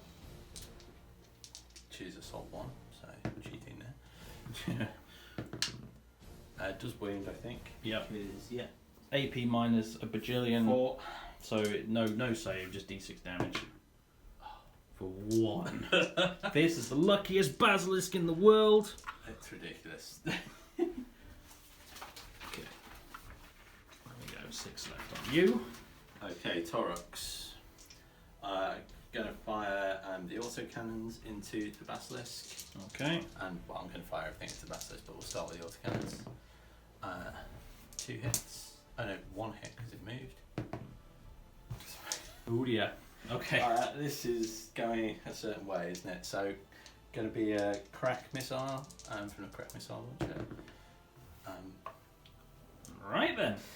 Okay, so let's just pretend that never happened. Okay, Yeah. on to the other Torox. Same again, but hopefully with a better result. One with the cool commander dude sitting at the top. That looks so good. Like the light from the glowing bits too, and oh man, such a pretty model. Anyway, Well, he's going to get a name if he destroys his Basilisk. bit better. Should have said these are the autocannons. Does wound. Alright. -1. 4 up save. 3, he fails it. 2 damage. 2 damage, right. 4 left. Yeah, that's going to cause him some problems in the ballistic skill department. Okay, and now we're going to move on to another crack missile launcher. Yay! You actually get 2 hits for 1 spine. Yes. My god! And yeah, I think we get 2 wounds. Alright. Yeah, it's strength 8, toughness, whatever it is. Toughness 6, so Yeah. 3's to wound, so yeah. -2. 5 up. Oh, actually, no, it's a 4 up. Not that it matters, but because of Night Shroud, which was... Wait, hang on a second. No, I didn't... No. Psychic Barrier is the one I didn't get off. Night Shroud is the one I did get off, which was a -1 to hit. Mm-hmm. So... Which we forgot about, because I didn't put a token next to it, because I'm a genius. Let's just go check if that actually had an effect. So, after some much reviewing of footage, because we went back to check, and it turns out it didn't make a difference, and then we forgot what we were doing in the first place. Oh dear. Basically, missiles from this Tarok still need to fire. So, excellent. That's good news for me anyway. So, hitting on 5s, yeah? yes. Cool. No. After all that. Okay. Right, good. Okay, so now small arms fire and stuff, which we'll probably sum up after we do it off screen. Alright, we're partway through doing all the small arms fire around here, and these Marines obviously have taken a hit. The guy with the plasma gun is dead. The sergeant is still standing, but he's about to be shot at by an orangutan. The Jokera weaponsmith is opening fire with his digital weapons, and I thought we'd film this because, I don't know, death by ape doesn't happen very often in 40k, so here you go. Let's do it. Okay, so, not yet. We're using the digital weapons on scatter shots, so that's assault 5. And we're hitting on 4. Okay, that's 4 hits. And it is strength 4, toughness 4, so wounding on 4s. That's 2 wounds at -1. Okay. And I really want him to die. No, he survives. No Planet of the Apes today. Damn it. So anyway, he's probably going to get wiped out by the rest of it, but we thought we'd show that because that was funny. Right, as predicted, the last Space Marine Sergeant did fall. These Guardsmen took a couple of casualties as well, but they're still forming a line across there. And now it's charge phase time. The Knight Armiger is going into these Guardsmen, and that will hopefully be followed up by the Scions as well. Meanwhile, over here, Braxton and his buddies are going to pile into that Dreadnought, and over on this flank, Tristan is going to charge straight into Lady Mercy and try and kick her in the face, basically. I'll blow myself up. It's going to be interesting because he may die on Overwatch. If he doesn't, he could take some wounds off her, but then he's almost certainly going to take a wound from her retaliation, essentially. So, Tristan is almost certainly dead. It's just a question of how much damage can he do before he goes down. So, should we do him first? Yeah, come on. It's epic, so let's do it. Alright. Do you want to roll the charge and then we'll figure out Overwatch? Might not actually be. Dear. No, so Okay. I'm going to re-roll, obviously, because I've got 2 command points left. Okay. Wow, okay. And you still get to Overwatch at me. The dice god said no! No! Alright, and yeah, now he's going to take a bunch of fire. So, okay.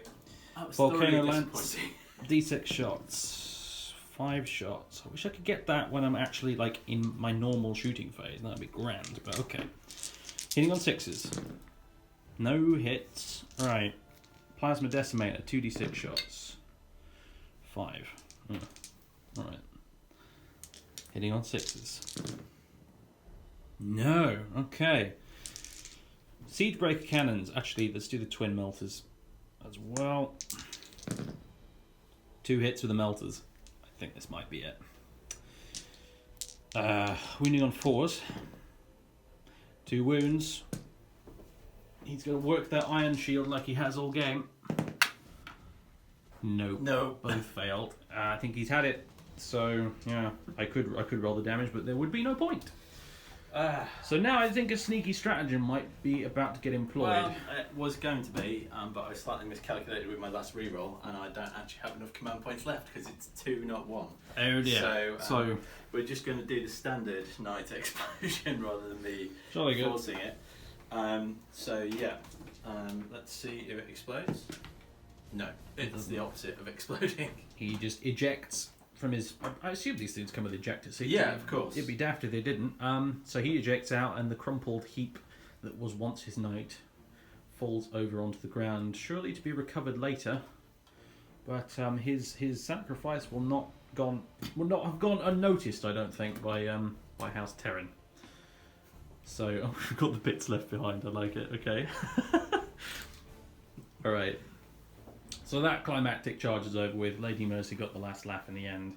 But, well, these two might meet again someday. We'll see. Meanwhile, over here, Braxton and co. into the Dreadnought. I'll just quickly do the Overwatch because this will probably be over very fast. Stormbolter? So we've just got a unit of 3 first. So there's actually that unit that lost one, and then Braxton. Yeah, sending them in first instead of Braxton. Smart. Very smart. Okay, no hits with the Stormbolter and the Multi-Melter. No, I saw the 6 for a second there and got excited, but no. So I need 3 to get in. Yeah. Yeah. Definitely in. It's 10 inches, excellent. And I assume you want to roll Braxton as well now? Yeah. I'm just going to make sure that there's enough room so I don't cheat. Okay, they're all piled in, and now it's the night. So I've got some las guns and a missile launcher. Let's do the missile launch first. Crack missile. Nope. And the las guns themselves, we've got 2, 4, 6, 7, 8, 10. Hitting on 6s. We have a hit. We have a hit. Wounding on a 6. We don't wound. Okay, so he's pretty much in. He can't fail that. Couldn't possibly fail. So he's in. Now the Scions. Yes. Well, they need. I think it's an 8 to get in. Double check if it's close. I don't think it's that No, close. it's not going to do They it. can stay there. Anyone else? I mean, you've got a Commissar there, I can see. Yeah, he's got a power sword. Let's see if he can get in and execute some heretics. I think he's in. That is, that's an 11-inch charge. Right. So he should Commissar definitely- bravely charges in alongside the big knight. I like it. Cool. So. But shove him in a sec. Alright. Armiger Warglaive up first. He's going to turn some guardsmen into mincemeat, I think, with the sweep attack on the chain glaive. Okay. 2 misses. Everything else hits. There's going to be a lot of eviscerated guardsmen, I think. Yeah. That's... Yeah, strength 6, toughness 3. So Yeah, 2's a wound. 2's to wound. 2, 4, 6, yeah. AP probably. -2. Yeah, no saves allowed. That's 6 dead guardsmen immediately. Alright, here's the aftermath. All the guardsmen are dead, with the exception of the missile launcher team, who will auto-fail the morale at the end of the turn. The Armiger has consolidated over here towards the Basilisk, and the Commissar has done his pile in and consolidate. Although he wasn't able to fight, because the part of the unit that he was actually in contact with was removed. So when it came to his turn to fight, there was nothing for him to actually fight, but he was still able to pile in, then consolidate. If we have understood the rules correctly, I hope we have, fingers crossed. So, next up, Big Barney in the middle. Cool. I'm going to start with the Acolytes. They've got no special weapons, they're just hitting with their fists, but they get 2 attacks each. And they're hitting on 4s. Okay. So 3 hits. Strength 3, toughness 8. So 6s. No. Nothing. No worries, but that's fine. That was just a roll of the dice. Yeah, I mean, So you punch and kick a dreadnought. It's not likely to do much, but hey. now Braxton's up with his 4 sword. So he's going to get 4 attacks, and he's hitting on 3s. So 3 hits. 3 hits, and then this will then be it is probably 5 ups, I would imagine, maybe. yeah. I've lost his 4 sword because I'm disorganised. No. Rules and stuff. Cool. Yeah. So this will be 5s. No. The Dreadnought lives. I've got 1 CP left. I'm gonna. Go on then. No. No. Dreadnought's going to get to strike back. I wonder who he's going to strike back against. He's got 1 wound left as well. That was really close now that I think about it. Okay, so that's all of your guys fought, right? Yep, that is everything done. So, here we go. Right, so he actually gets 5 attacks, this Dreadnought, because of Might of Heroes. I forgot that last time and only did 4, but luckily he destroyed the Tarox anyway. But, yeah, here we go. I'm going to put everything into Braxton. Because, yeah, obviously. Right, hitting on 3s. Oh, you're very lucky. I just got 3 misses. Alright, 2 hits. Wounding on 2s. 1 wound. Cool. So Braxton's not dead, whatever happens. That's AP -3. So some sort of invulnerable save, I imagine you're using. Yeah. Do Inquisitors have invulnerable saves? You would think. No. Seriously? Yeah. Even this guard commander has a refractor field. That's ridiculous. I cannot find it in his rules anywhere. But what he can do is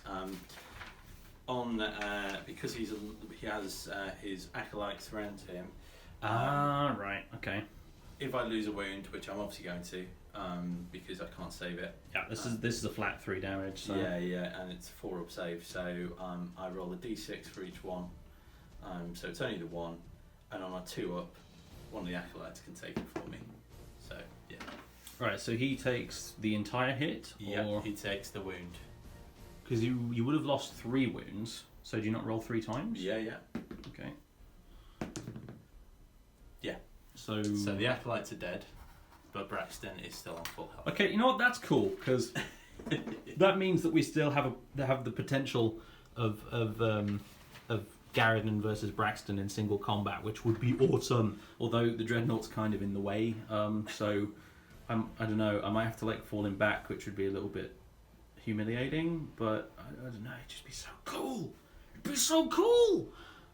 We'll see. Anyway, it's not even my turn yet, so let's summarise what's going on. That's the end, right? That's me done. That's the end. This missile launcher is running away. He's automatically failed his morale test. He couldn't possibly pass because he lost 6 guys and his leadership is 6. I've secured objective 5, but I need to hold it till the end of your turn to get the point. The other 2, I'm going to get rid of secure objective 2, I think. Okay. But I'm going to keep Kingslayer because it encourages warlord to warlord combat. Yeah. So you've scored 5. Not yet. Not yet. Okay. Well, you I've will. secured it, but I need to defend. Gotcha. You will score 5 eventually. There's nothing I can do about that at this point, really. And Kingslayer is still on the cards. So that's it. Inquisition turn 3 is in the bag. Now it's Renegades turn 3, and I've still got most of my big guns left standing. Actually, my problem right now is that boots on the ground are a bit thin. So, yeah, interesting, and I'm behind on victory points, quite a bit actually. So I need to pull something good out of the bag on this next turn. So yeah, Renegades turn 3. Let's go.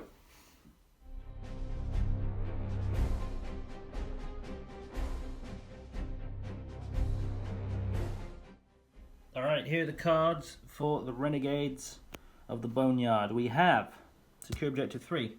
Can be done if Lady Mercy falls back and blows the Scions to bits. In addition, we've got a secure objective 2, which is very easily done. That's right there. And we have Master the Warp, which is score a victory point if you manifested or denied a psychic power. If you manifested or denied 3 or more psychic powers, score D3 victory points. And it just so happens I have 2 psychers on the field who could cast 4.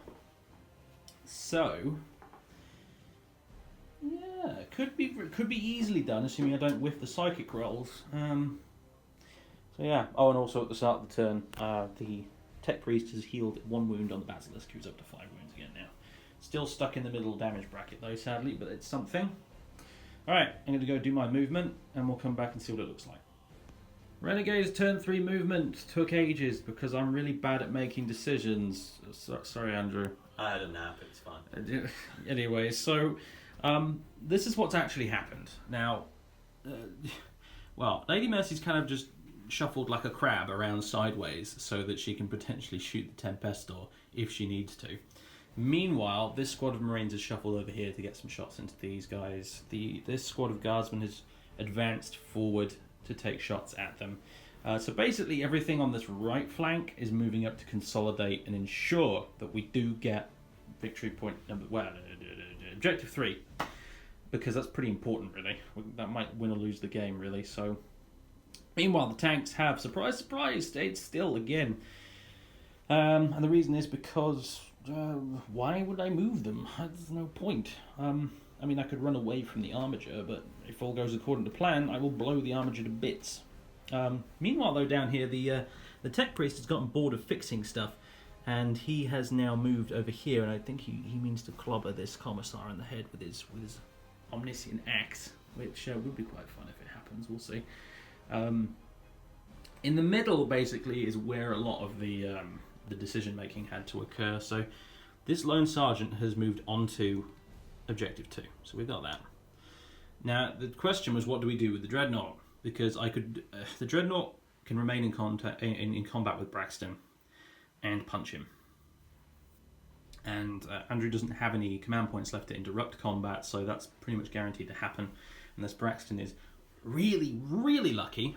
The question was, do I fall the Dreadnought back so that Captain Garridon could charge in and finish the Inquisitor himself, which would have been epic. The problem with that is that I've fallen out a Dreadnought who's almost certainly going to die next turn because some lucky Tarox will fire a missile at him and kill him. And then he just basically does nothing for the turn because he has to fall back, which means he can't shoot or anything. And then, assuming Garridon was to come up here and fight Braxton and kill him, that leaves Garridon sat there with his proverbial hanging out, ready to be shot at by anything and everyone up this end of the table that wants to take pot shots at him. Now, he's got a 3+ invulnerable save that halves damage with a 6 up feel no pain, but I'm not that optimistic, so what I've decided to do instead is move him and the Librarian through here, and they're going to go barreling into these Scions, I think, in the charge phase, and smack some heads that way. Could potentially end up in a similar situation going that way, but at least, I don't know, he's going to do something slightly more productive this way, I hope. And that's my movement summary. We're down to the last dregs on both sides at this point. I do still have my big guns, my big heavy hitters intact. But as I said, the troops on the ground are a bit thin. I've got a captain with a Librarian that I just, at this point, am really struggling to screen in any way whatsoever, so they're probably going to get shot at pretty soon. We have an Armiger that needs to be dealt with. That thing needs to be removed. I need to somehow try and clear this stuff off of here as well. Hopefully Lady Mercy can do a lot of shooting down this end, because in an ideal world these Marines and these Guardsmen will take care of the Scions guarding Objective 3. In an ideal world. But this game's shooting has not been what you'd call ideal, so let's see what happens. Shooting for... No, Psychic Phase. I remembered! Yes! Psychic Phase comes before Shooting Phase. Yes! Alright, I'm so excited. I remembered that now for once. Okay, because it's actually important as well, because I have an objective that requires me to cast 3 Psychic Powers to get these 3 victory points. So, what we're going to do is the Primaris Psyker, Night Shroud, and for the 3rd attempt now, Night Shroud and Psychic Barrier on the Basilisk. So Night Shroud first, needs a 6, gets it. And Psychic Barrier needs a 6. Still doesn't get it. He can't deal with that power today for some reason. Meanwhile, the Librarian, who is underneath this walkway bit here, he's going to do Might of Heroes on Captain Garridon, which doesn't go off. That means I don't get my D3 victory points, basically. That sucks. Alright. Also, though, he can smite... I think it'd probably be these Scions he's smiting, right? They're the closest visible thing to him. So, needing a 5. Just gets the 5. I'm going to try and deny that with Brexit. Yeah, that's probably an easy deny. Yeah. Yep, denied! Alright, well, I got 1 psychic power off, so I'll get 1 victory point, but that was... Inconceivable. Definitely. Yeah. That you keep using that word. I do not think it means what you think it means, etc. But yeah, no, that sucked. Okay, so shooting now. All right, shooting time. Let's do it. Let's pull the trigger. Basilisk shooting a point blank range into this armature. Guess what? He's probably still going to miss because he's going to be hitting on 5. So 2d6 shots. Pick the highest. Okay, 6 shots. That's not bad actually. So hitting on 5s. That's cocked. I shall roll it again. There we go. So we've got 3 hits. Strength 9, wounded on 3s, 2 wounds, AP -3. 5 up. 5 up invulnerable save that trolls One goes continues to troll, so D3 damage. 1. Okay, so he's down to 8.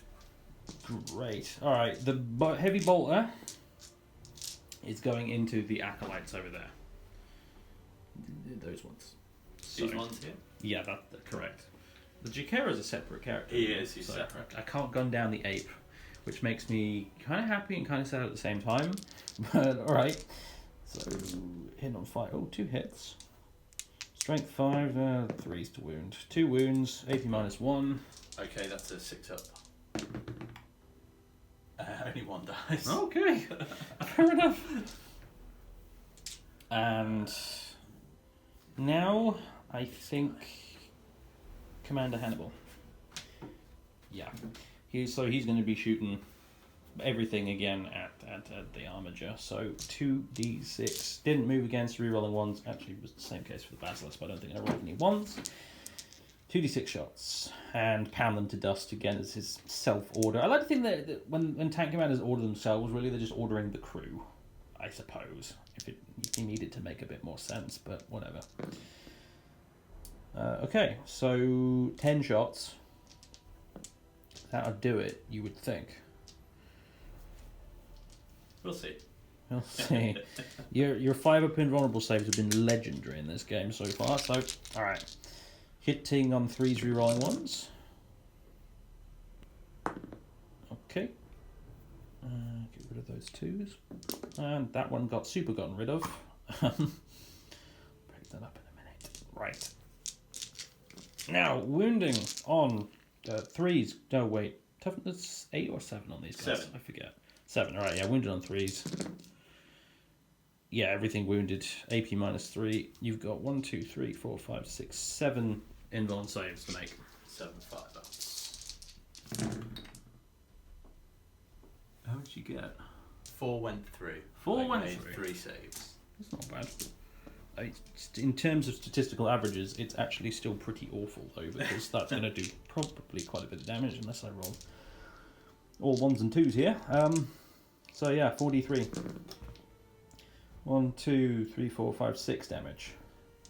Okay, he's down to 2. 2 wounds remaining. Alright, last cannon now. 3s rerolling 1s. Hits. 3s to wound. Oh, rolls a 2. Rolls a 2! Okay. Good. So, now my task of choosing what to shoot next is made more difficult because I now have this predator that needs to kill, hopefully that scion right there. Alright, well, I tell you what, it's Stormbolter is going to fire at the scion over there. All the rest of the big guns will go into the armature. It has how many wounds left? Sorry? 2. You see, that's...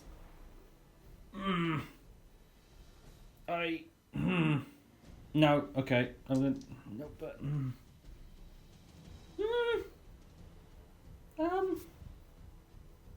Well... I'm just thinking because 4 Stormbolter shots you would think would kill 1 Scion, but he's actually in cover at the minute, so he's getting 3 up saves. So that's against 4 shots. That probably won't be 4 wounds. Yeah. Alright, I'm going to do something a bit maybe silly here, and yeah, I'm going to fire the Stormbolter and the autocannon at your Scion over there. I'm going to do the autocannon first so that I don't kill him with the Stormbolter and feel horrible. So, it's 2d3 shots. So, 4 shots. And it's hitting on 3s. And it's strength 7, so 2s to wound. 3 wounds, AP -1, so 3 4-ups. No, he's dead. He's dead, right? You see, good. I wasn't confident with just the Stormbolt doing it, because that was kind of important, because that now means I can just put the twin melters into this guy, and he's almost certainly dead. Then I've got objective 3, and that's important because objectives and stuff. So 2 Lance cannons left on the Knight Armature. They both miss. Fantastic. Okay. Does the Tech Priest Engine Seer have any ranged weapons? I don't think he does. So that leaves us with just a few little bits to tidy up, and then it's the big knight doing its thing. Combi Plasma over here. It looks like he'd probably shoot the Scions over there, so I guess we'll take a pop. Is he within 12 inches? I think he probably is there. Yeah. Mm-hmm. I'm going to measure that just to be sure. Okay, he is within rapid fire range, so 2 shots. Hitting on 3s. Wounding on 2s. 1 wound, AP -3. Do you get a save? No, I don't. I doubly don't. Well, yeah, no, you are actually in cover, so you would have got a 6-up, but even so, no, it failed. So that's dead Scion. Cool. I will take one off in a sec. The librarian back there does have a plasma pistol, so I'll plink away with that at the Scions as well. Hits. Wounds. 6-up save. Nope. Nope, another dead Scion. Alright. Now, it is the knight bullying this little Tempesto Prime down here, I'm afraid. So, melters, all of them. Both twin melter guns going into it. This doesn't kill him. Harsh. Table might be flipped. I don't know. We'll see. She's hitting on 4s, and that's a pretty good opening. She is down a bracket now, so yeah, she's hitting on 4s now. Wounded on 2s. Okay, 3 wounds. Does he get? I'm sure he's got some sort of invuln, right? I don't think he has. I think we looked at this before. And He must have. Wait, the Inquisitor doesn't have one, but I think the Tempesta Prime probably has a refractor field, right? I'm hoping so. You would think the Inquisitor would have one, but apparently not. So The Tempesta Prime does not have an invulnerable save. what? I have the rules here in front of me. He has aerial drop, he has voice of command, he has a hotshot las pistol and some grenades, and that is literally it. But yeah. Why? So Why are company commanders so special that they get refractor fields then? No idea, and you get Slay the Warlord. Alright, Slay the Warlord's in the bag, he's gone. We've got objective 3. Now I'm going to have a look carefully and see what she can actually see to shoot at with the rest of her stuff. I mean, well, I think I was going to put it all on the knight anyway, and I should have declared it beforehand as it was. We were talking earlier, and I said I was going to shoot that, because actually, that's the only thing she can see anyway, except for like those acolytes over there, but whatever. So yeah, I guess we're shooting the armature. So do it. Right. Although I have to admit, the idea of every single gun being fired at that Tempestor is somewhat hilarious. I mean, can you imagine the crater, like, right at her feet? Anyway, let's see. So, D6 from the Volcano Cannon. 2. Hitting on 4s. 1 hit. Strength 14, so I think it's wounding on 2s. Yeah. It wounds. AP -5. 5 have been on. Nope. No. 3d3 damage. 3. Dead. 5. Yeah, dead. Okay. Does he explode? Does he explode? Yes, he Yes, does. he does. Okay, that's interesting. So, yeah, how many wounds is that? Is that standard D3, or should we check? I think we should check. I think we should, yeah, should probably check. Because This is what we have in the aftermath of that explosion. 2 wounds down on the Basilisk and a wound down on the Engine Seer and the Commissar. The Engine Seer, by the way, has fired his last pistol at the Commissar and missed gloriously. So it looks like we're going to have some epic mortal combat between Servant of the Machine God and Servant of the Emperor. So that's going to be fun. And as I've just been looking at the rules as well, and it turns out Tech Priest Agencies are actually dead hard in close combat. They're no slouch, so that should be fun. And that concludes my shooting phase in its entirety. Everything that can shoot has shot. So objective 3 is now mine. That's good. And yeah, charge time.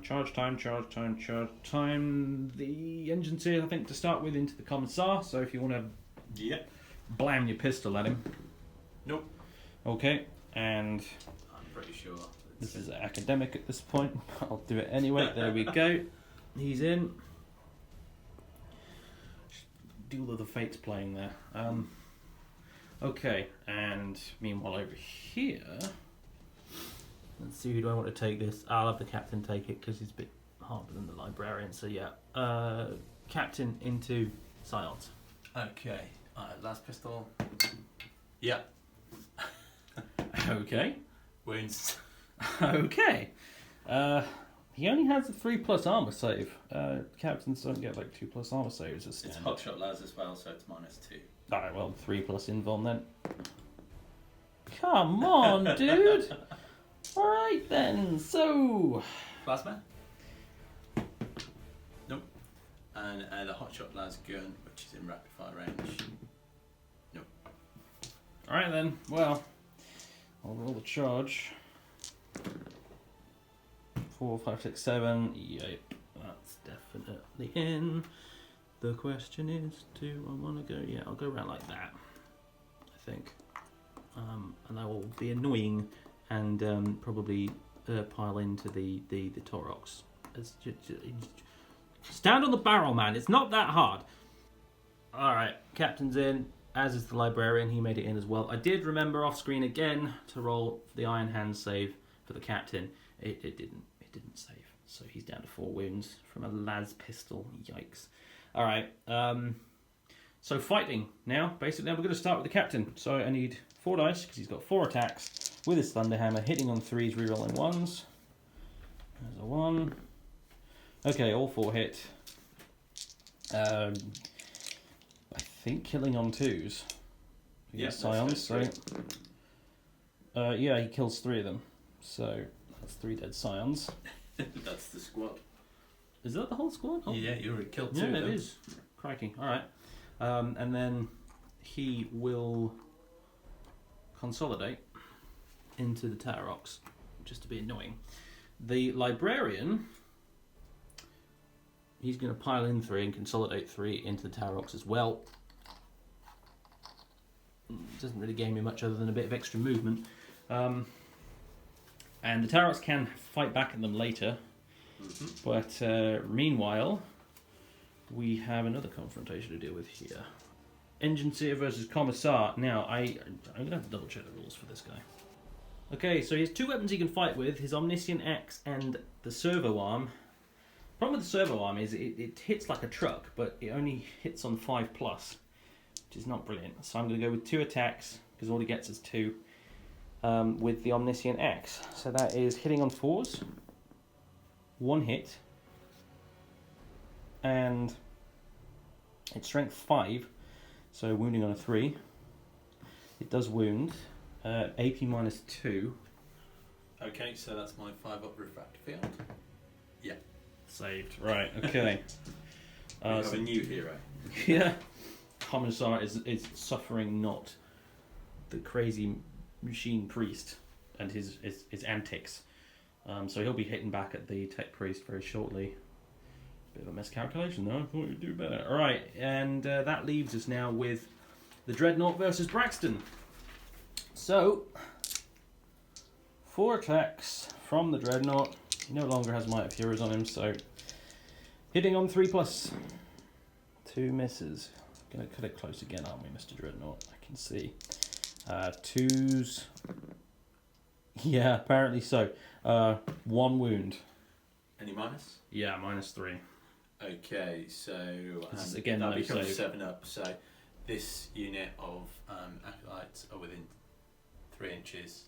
So I'm going to put the wound on see. that. So on a 2-up, I ignore it. Sneaky. And I get to take one of these guys away. So I'm going to take this. I didn't even see them. With the Inquisition, we sneak.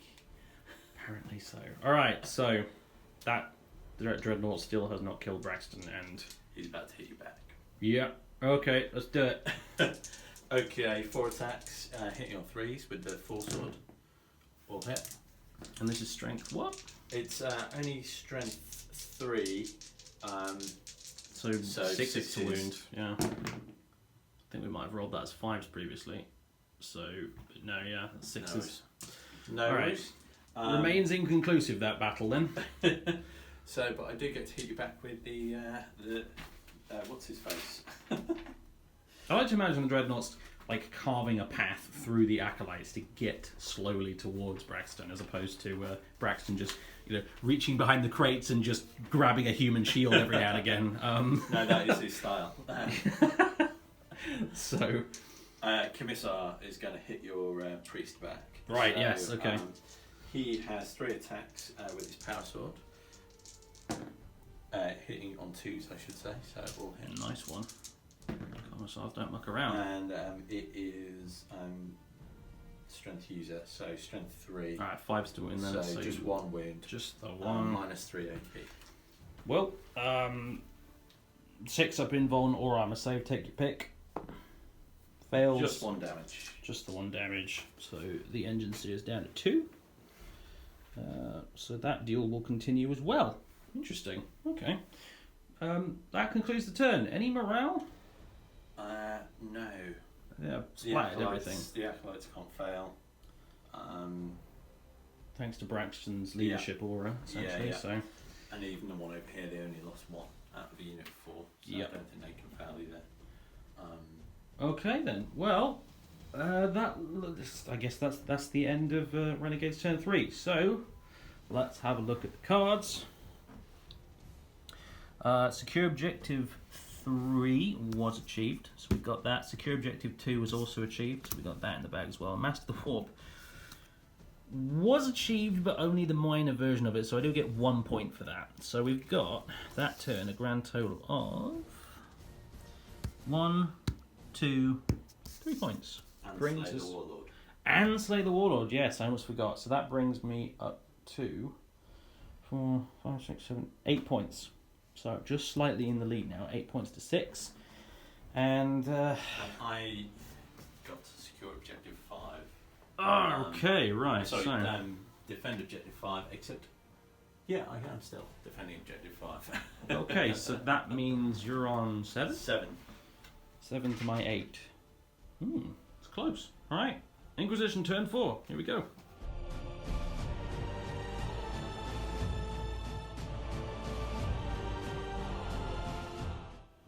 New objectives for the Inquisition. We've got priority orders received, and the bonus objective was defend objective 2. Not ideal, unfortunately, but also Witch Hunter, so kill a Psyker. Very, very doable, as you'll see in a minute.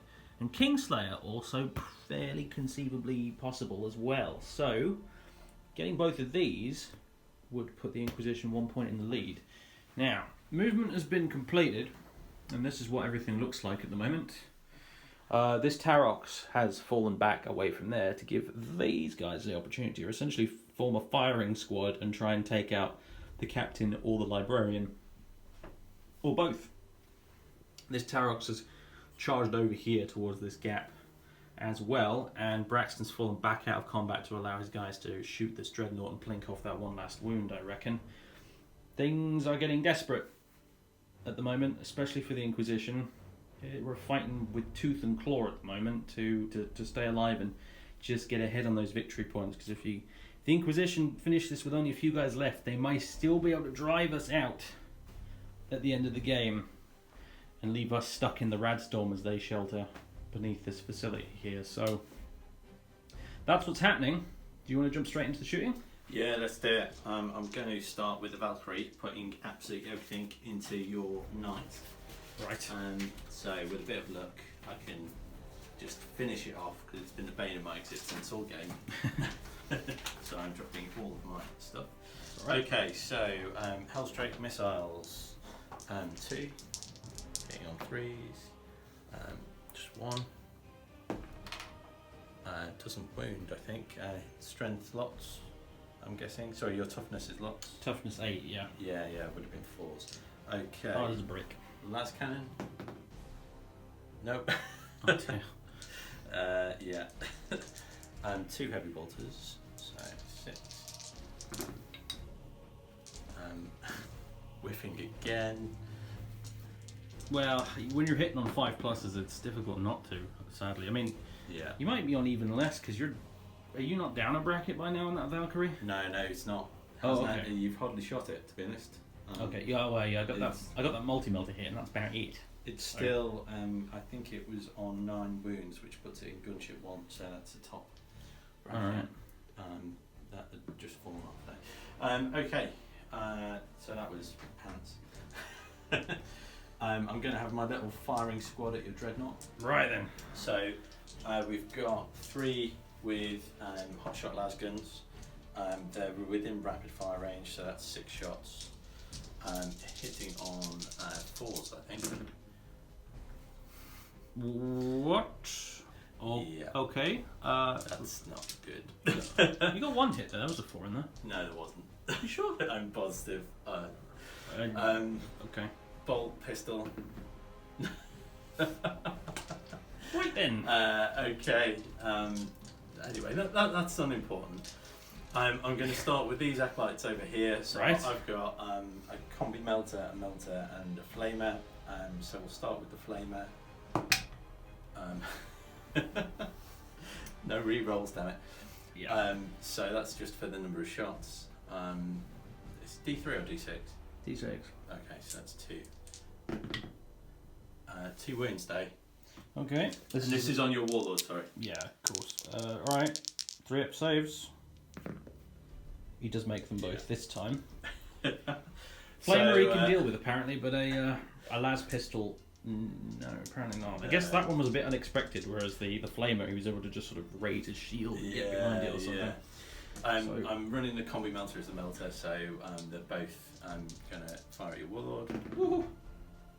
1 hit, 1 wound. Woo. Okay, now this is scary. Need a 3+ here, and I've got no rerolls. Yeah. I rolled a 1. No. Okay. Do you damage? He has got the shield eternal, so this will be halved. 4. So that is 2 damage. Yeah. And I've got my 6 up iron hands. I make one of them. He takes 1 damage. That's it. So that's probably the first time. Fine. That suits me because you know what it means. Yeah. I'm gonna use the Jukero weaponsmith. Oh, death by monkey! No. So, as he is merely a space marine, we're gonna use the digital weapons as scatter shot. So that's 5 shots, hitting on 4s. So that is 3 hits. Okay. Strength 4s, toughness 4, 4s. And 2 wounds. 2 wounds. -1. Rip and bone. Fails 1. 1 damage. 1 damage. 6 up iron hands. No. Okay. 2 wounds left. Oh god, that was nearly death by chimp. That would have. Yeah. No. Okay. Okay. Whew. Whew. Okay, we're good. Torux prime into your warlord with the frag missile launchers this time rather than the crack missile launchers. Oof. Yeah, this is gonna suck. And then I'm going to put the auto cannons into the library because I like to live dangerously and I have to go for the maximum amount of victory points. Yeah, that's kind of important. So. So heavy 2d6 for the frag for 5, 6, 7, 8. There you go, 8 dice. So we. Whoop. It's all right. Chuck it wherever you like. Okay, so Torux Prime, we're going to be hitting on 4s. You did move as well. Yeah, so. it's 3 up and mine's Oh, 4 okay, up. right. They So have much higher ballistic skill than I thought. So So all those 6s means 4 hits. Right. Strength 4, toughness 4, so 4s.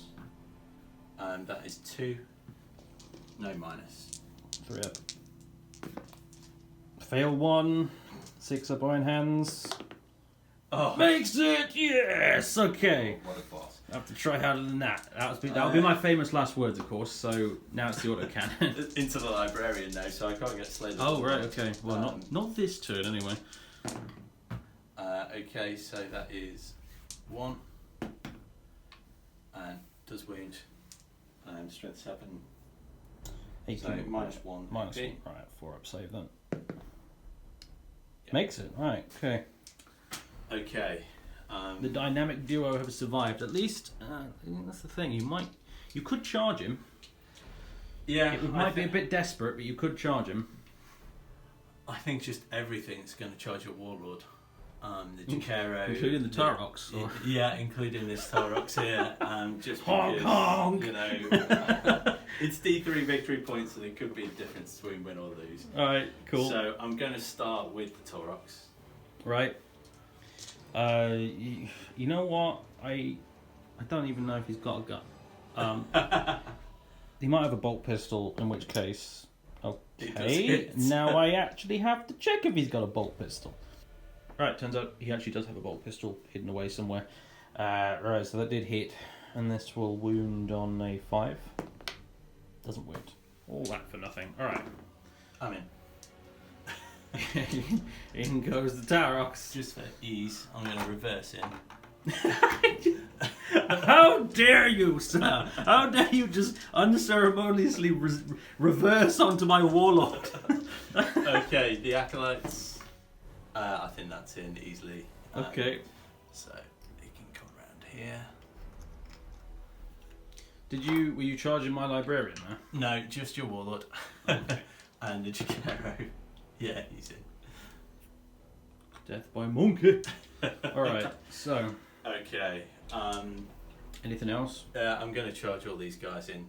So, unit 4 into your Dreadnought if you want to do your Overwatch. Multi-melter. Nope. Stormbolter. 1 hit. Cool. 1 wound. Nope. 1 dead. Boom. Yeah, they're in. They're right there. So. Okay. Alright, lots of punching and kicking coming up. And reversing, apparently. do you think it's got like one of those like... Beep, Yeah, this definitely. vehicle is reversing. Like, I built it in. death by being reversed on by a Tarox and an orangutan. This is not how I foresaw Captain Garridan ending. Well, we're going to start straight away with the 3 attacks from the Taurus Prime, just because I've got the rulebook open at that. Okay. I assume these are hitting on 6s, right? Yeah. I do hit once. You're joking. Alright, okay. So, Okay. do I wound? That's a good question. My strength is 6, so his toughness is 4, so I do wound. I should point out, by the way, what I would and should have probably am going to do is heroically intervene with the librarian. Anyway, right.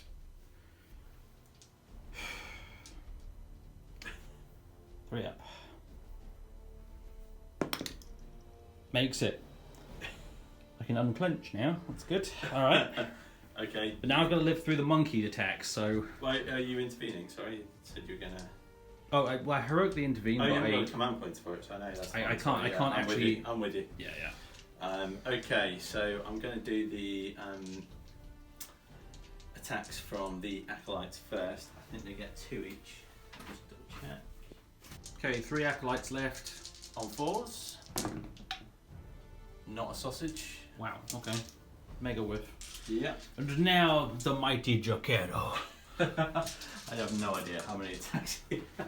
A part of me wants to see the Jacaro kill him for the laughs. Part of me will never be able to live it down. Oh God. I just want you to imagine for a minute.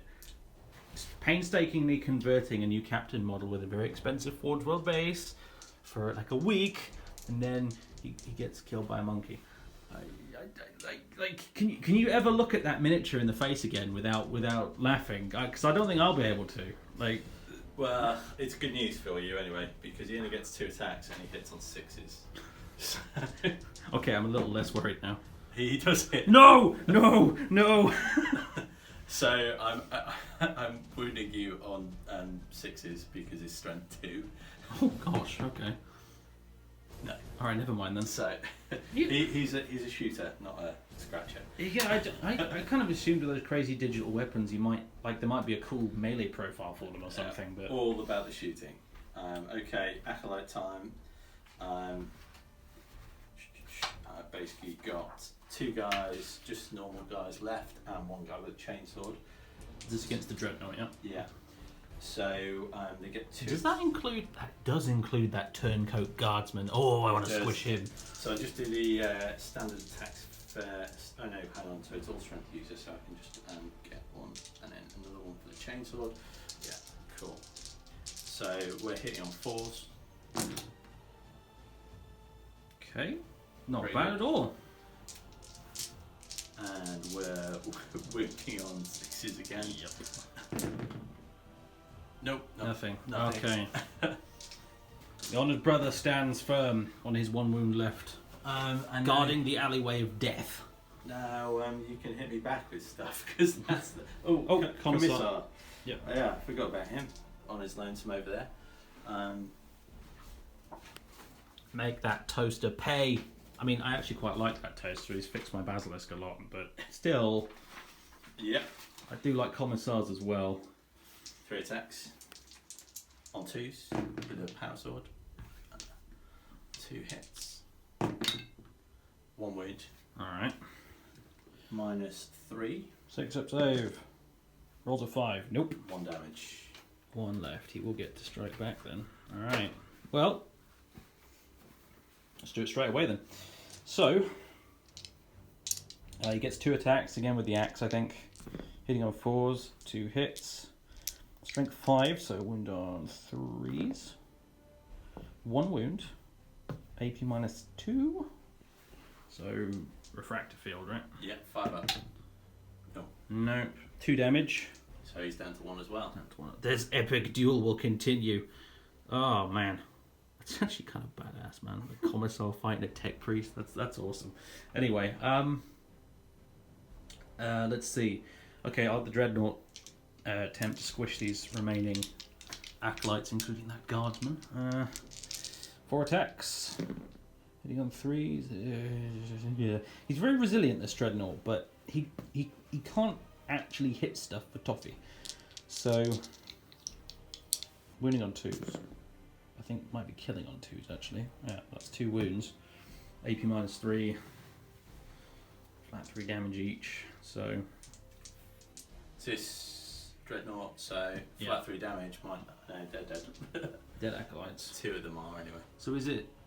How many? Are there any left? I can't There's quite see 1 from left, here. just tucked under the ruins. Ah, right. Okay. I was going to say, is it just us and Braxton left yet? But nope. There's still 1 more human shield. Yeah.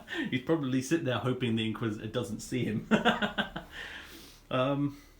Okay. And then it's then it's these guys over here. So yeah.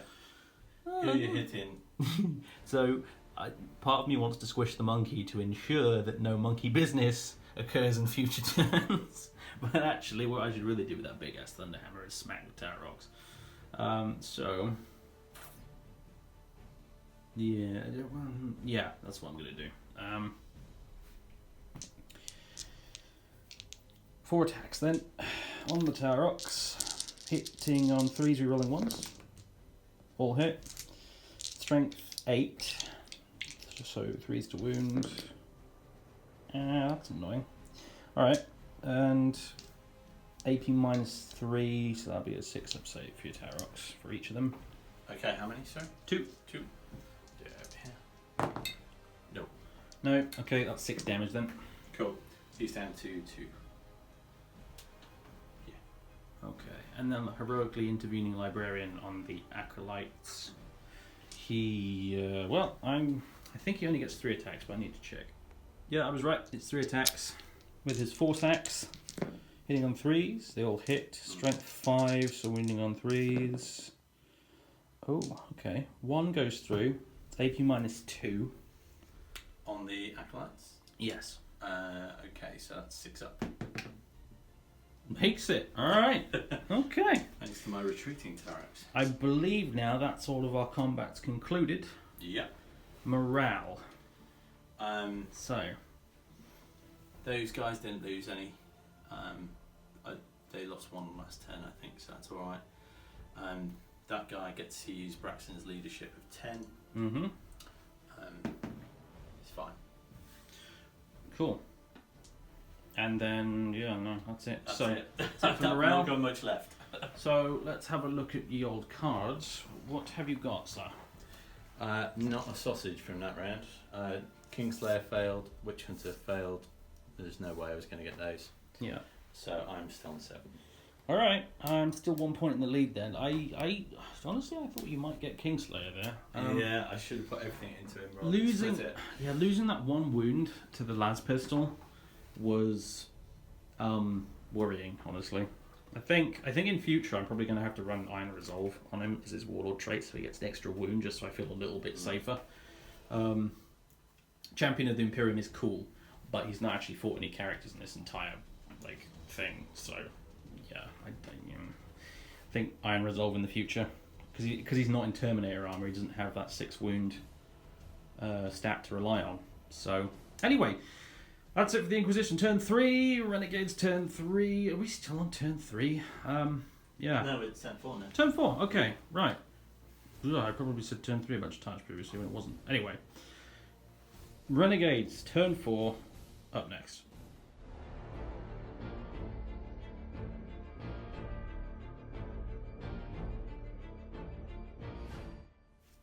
Imperial Renegades, turn 4. Here are the cards. Defend objective 3, so the knight is sitting on that. Secure objective 5, well, you'll see about that in a second. And priority orders received behind enemy lines. That we're pretty much going to ignore because I don't see Captain Garridan randomly running off to the other end of the battlefield by himself, because priority orders received can only be scored by the Warlord. So forget about that. We'll get 3 this turn, we might get 5. You'll see why in a second. So, this is a big old summary, basically, because the movement phase and the shooting phases have taken place, and this is what happened. Lady Mercy is shuffled over a bit because I didn't want her wobbling around, but she's basically where she was, sat on top of Objective 3, and the Guard have moved this way, Space Marines have moved this way, and my stellar narration, there's these guys moved this way. It's been a long day, guys. The Basilisk has shuffled over here in order to make room for this Lehman Russ, which has foregone its shooting, and there's a toilet flushing in the background. Classy. Alright, it's forgone its shooting and used the tank order to, what's it called, full throttle. So he's basically moved, then moved again in the shooting phase, and now he's here, parked on objective 5 with his tank cannon pointed right at the monkey. Hannibal does not like monkey business, it's confirmed. So he's there contesting that, helping to contest anyway. We still don't have 5 though, because there's more enemies there, and there's no troops choices involved in any of this. So, yeah, this fight obviously will continue. And in the shooting phase, the only thing that happened, because the only thing that, well, a couple of things happened. This Predator fired at the Valkyrie, took 3 wounds off it with the autocannon, and Mercy opened fire with everything at this Tower Rocks and blew it to pieces. And that's it. So it's the fight phase now. There are no charges. We're just resolving fights that have already started. So I'm going to begin by picking Captain Garridan to fight, and he's going to attack the Acolytes. So he's got... I actually didn't do my psychic phase. Surprise, surprise, I forgot it again, but we're going to just leave it for now. I'm not sure it's going to impact the result. Well, actually, a smite would have been useful, but yeah, whatever. Alright, so 4. Got to learn somehow, I suppose. So 4 attacks with the Thunder Hammer. 3s, rerolling 1s. Okay, 3 hits. Cool. Wounded on 2s. Of course, he rolls a 1. And that's AP -3, flat 3 damage. Cool. So 2 dead acolytes. 2 murdered acolytes. Good. Oops.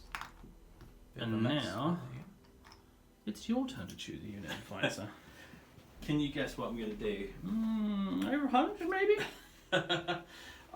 Clearly Clearly it's the commissar, right? Right? Surely? No. Okay.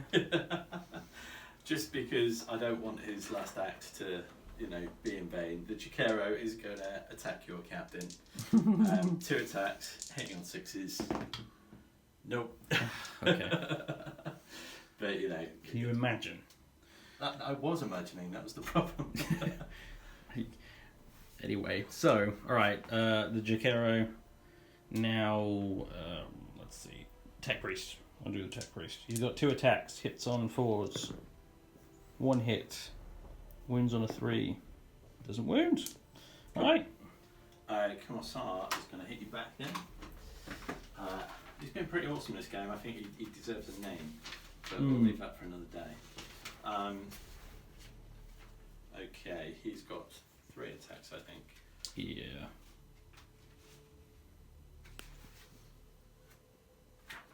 So cool. Leveling his bolt pistol at the engine, see his face. I love it. 3 attacks, hitting on 2s. Or miss. With his power sword, 1 wound. Okay. 6 up. -3. Nope. 1 damage. Engine seer is kaput. Probably the only thing I'm going He to needs achieve he needs this an turn. engine seer of his own right now. So okay, we got a mechanic. Anybody? Yeah. No. Okay. Who's All right. next? I guess the librarian. Into the acolytes. Yeah, I guess. No, Dreadnought into that acolyte there. Cool. 4 attacks, hitting up 3s. Again, he only gets 2. No, he only got 1 this time. Wow. Alright, wounds on the 2. That's particularly cocked. Wounds. Saved. Was there any minus? -3, mate. Oh yeah, he's dead. Nice. Like you say, it's been a long day. Yeah, that's fine. Alright, I will, I don't know, I guess I'll consolidate menacingly towards Braxton. There we go.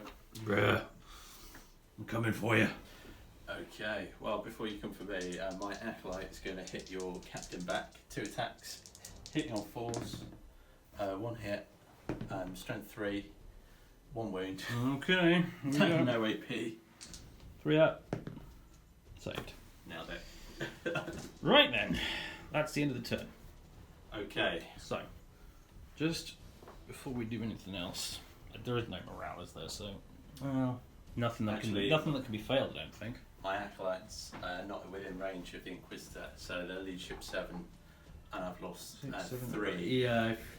Yeah. Okay. If you're No, they're okay. no, that's fine. Okay. So, follow me over here, ladies and gentlemen. Forget this nonsense. I don't even know if can you even discard priority orders received. I can't remember. I'll read the fine print in a minute. Defend objective 3, we're halfway there. Secure objective 5. Okay, what do we got here?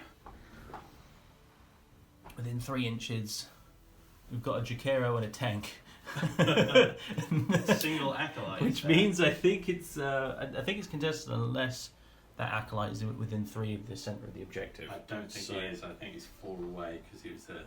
So basically, the staring contest between Commander Hannibal and the monkey will continue. I love it. I love it. A tank having his objective contested by an orangutan. It's brilliant. Only in 40k. Anyway, so yeah, nothing scored, and I'm going to discard this if I can. I'm going to read the small print off screen.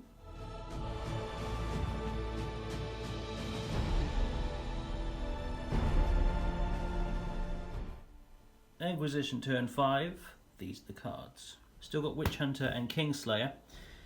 And Defend Objective 1 is the new one. Now, Objective 1 is over here. And as you can see, Braxton has moved over to it. But it's Defend Objective 1, not Secure it. So he needs to keep it for another whole turn. So basically, you need the game to go on to turn 6 in order to score that. Elsewhere, The Valkyrie has roared across here, and missiles and las cannons and all the rest of it have come screaming in and struck the tank commander here, and he's now on 8 wounds left. Some good hits there, and that's basically it. We're in the fight phase now. The Jacero has already struck. And it was the Acolytes, right? Oh, was it the Acolyte? Sorry, Yeah. not the Jacero. We're saving him till last then. Okay. All right. So now it's my turn to choose something to fight with. So I'll choose the captain, who is going to splat that monkey just to avoid any possibility that monkey business might occur. So, just so you know, it is a monkey with an invulnerable save. So fair enough. Yeah, 5 up, right? yeah. Yeah. Okay. Interesting. All right. Well, I should really split this between that and the Acolyte, but bah. Okay. Don't like monkeys. All right. Hitting on 3s, rolling 1s. There's a 1. Okay. 3 hits on the monkey. 3. So definitely wounding on 2s then. Yeah. 3 minus 3, 3 5 ups. 5 up inburn. 2 go through. 3 damage each. That's dead monkey. Dead monkey. No. It's not really a monkey noise. I don't know what that noise was. Anyway, your turn. Okay, Torox is going to hit your captain. Continue trying to reverse over him. I mean, it's my options are seriously limited now, so it's just whatever I can do. Okay, so we're still on the highest bracket, so that is 3 attacks, and we're hitting on 6s. Nope. Okay. Over to you. Alright, Librarian, Acolyte, 3 attacks, hitting on 3s. 2 hits, wounding on 3s. 2 wounds, AP minus 2. Okay, that's a 7 up. So Oh dear, okay. no, sorry, it's a 6 up. Yeah, a 4 up save. So yeah, 6s. That is the opposite of 6s. Dead Acolyte. Right, so I've got objective 5 now at least. Right, so I think at this point I have to concede. you fought valiantly, sir. I Very much so. Yeah, I have a Commissar, a Torox, and obviously Braxton's still going. I can probably not kill your Warlord. I can't get No. Witch Hunter. It's unlikely that Braxton is going to survive a whole round of shooting from a knight in order to defend objective 1. I hadn't even thought of that, but yeah. Yeah. The knight and the dreadnought running around the corner to... Without the acolytes to take the damage, he's pretty screwed. Also, very loud ice cream van for some reason. Anyway, yeah, I guess that's it then. Yeah. Braxton's probably going to call down that Valkyrie, hop into it, and be on his merry way. And the rest of the surviving Renegades here are going to take cover in this outpost from the oncoming Radstorm. Thank you ever so much for coming down to play. It's been really good fun, and your army is just achingly beautiful. Seriously, it's so good. I never in a million years would if I was playing at my local like sort of gaming group would I get to see something as cool as this. So I really can't thank you enough, mate. You've been such a good sport as well. So I know it's good fun, and yeah, it's just good to play something different. I think just a different mix of armies that you don't normally see. So yeah.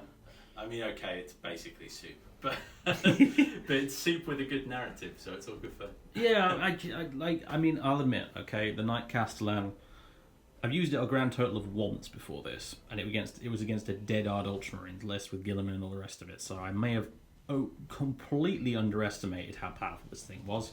I just thought, you're bringing Knights, I'll bring a Knight, that should be fair, right? Apparently not even slightly. There's a reason that thing is 650 points. It's mean.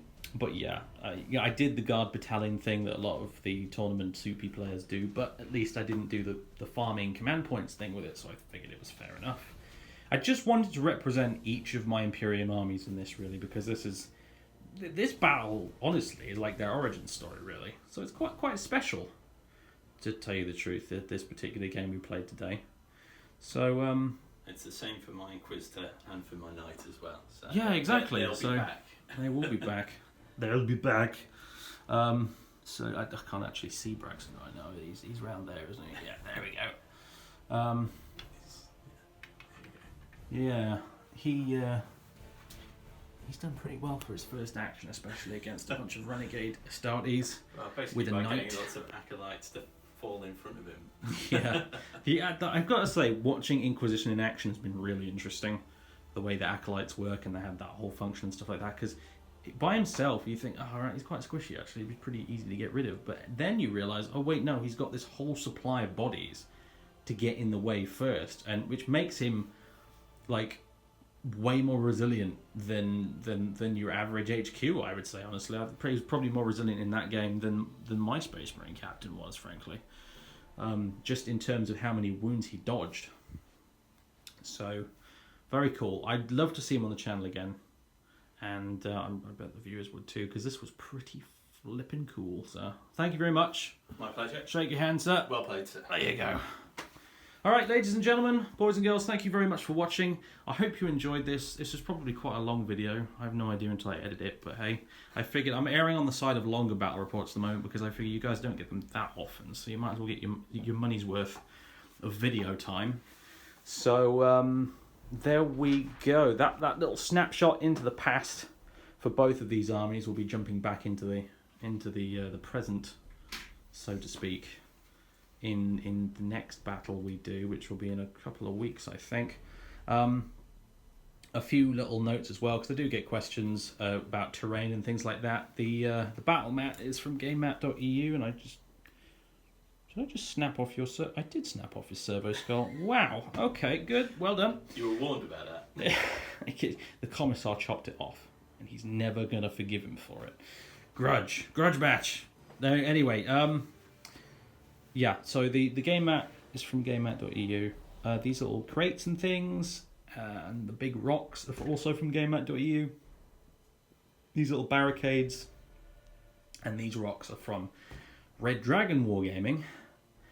And all the ruined bits here you see with the bases on them are by 2009 Bragg Miniatures. He's got his own website. He's got an eBay store as well, which is where I got this from. Lovely pre-painted, pre-built scenery for a pretty damn reasonable price, honestly. I think the original kits, if you're curious, I think these are Mantic. These sort of bunker tower things, and obviously these crates and bits, that's all Games Workshop stuff. So there you go. Ladies and gentlemen, boys and girls, thank you very much for watching. We'll catch you next time.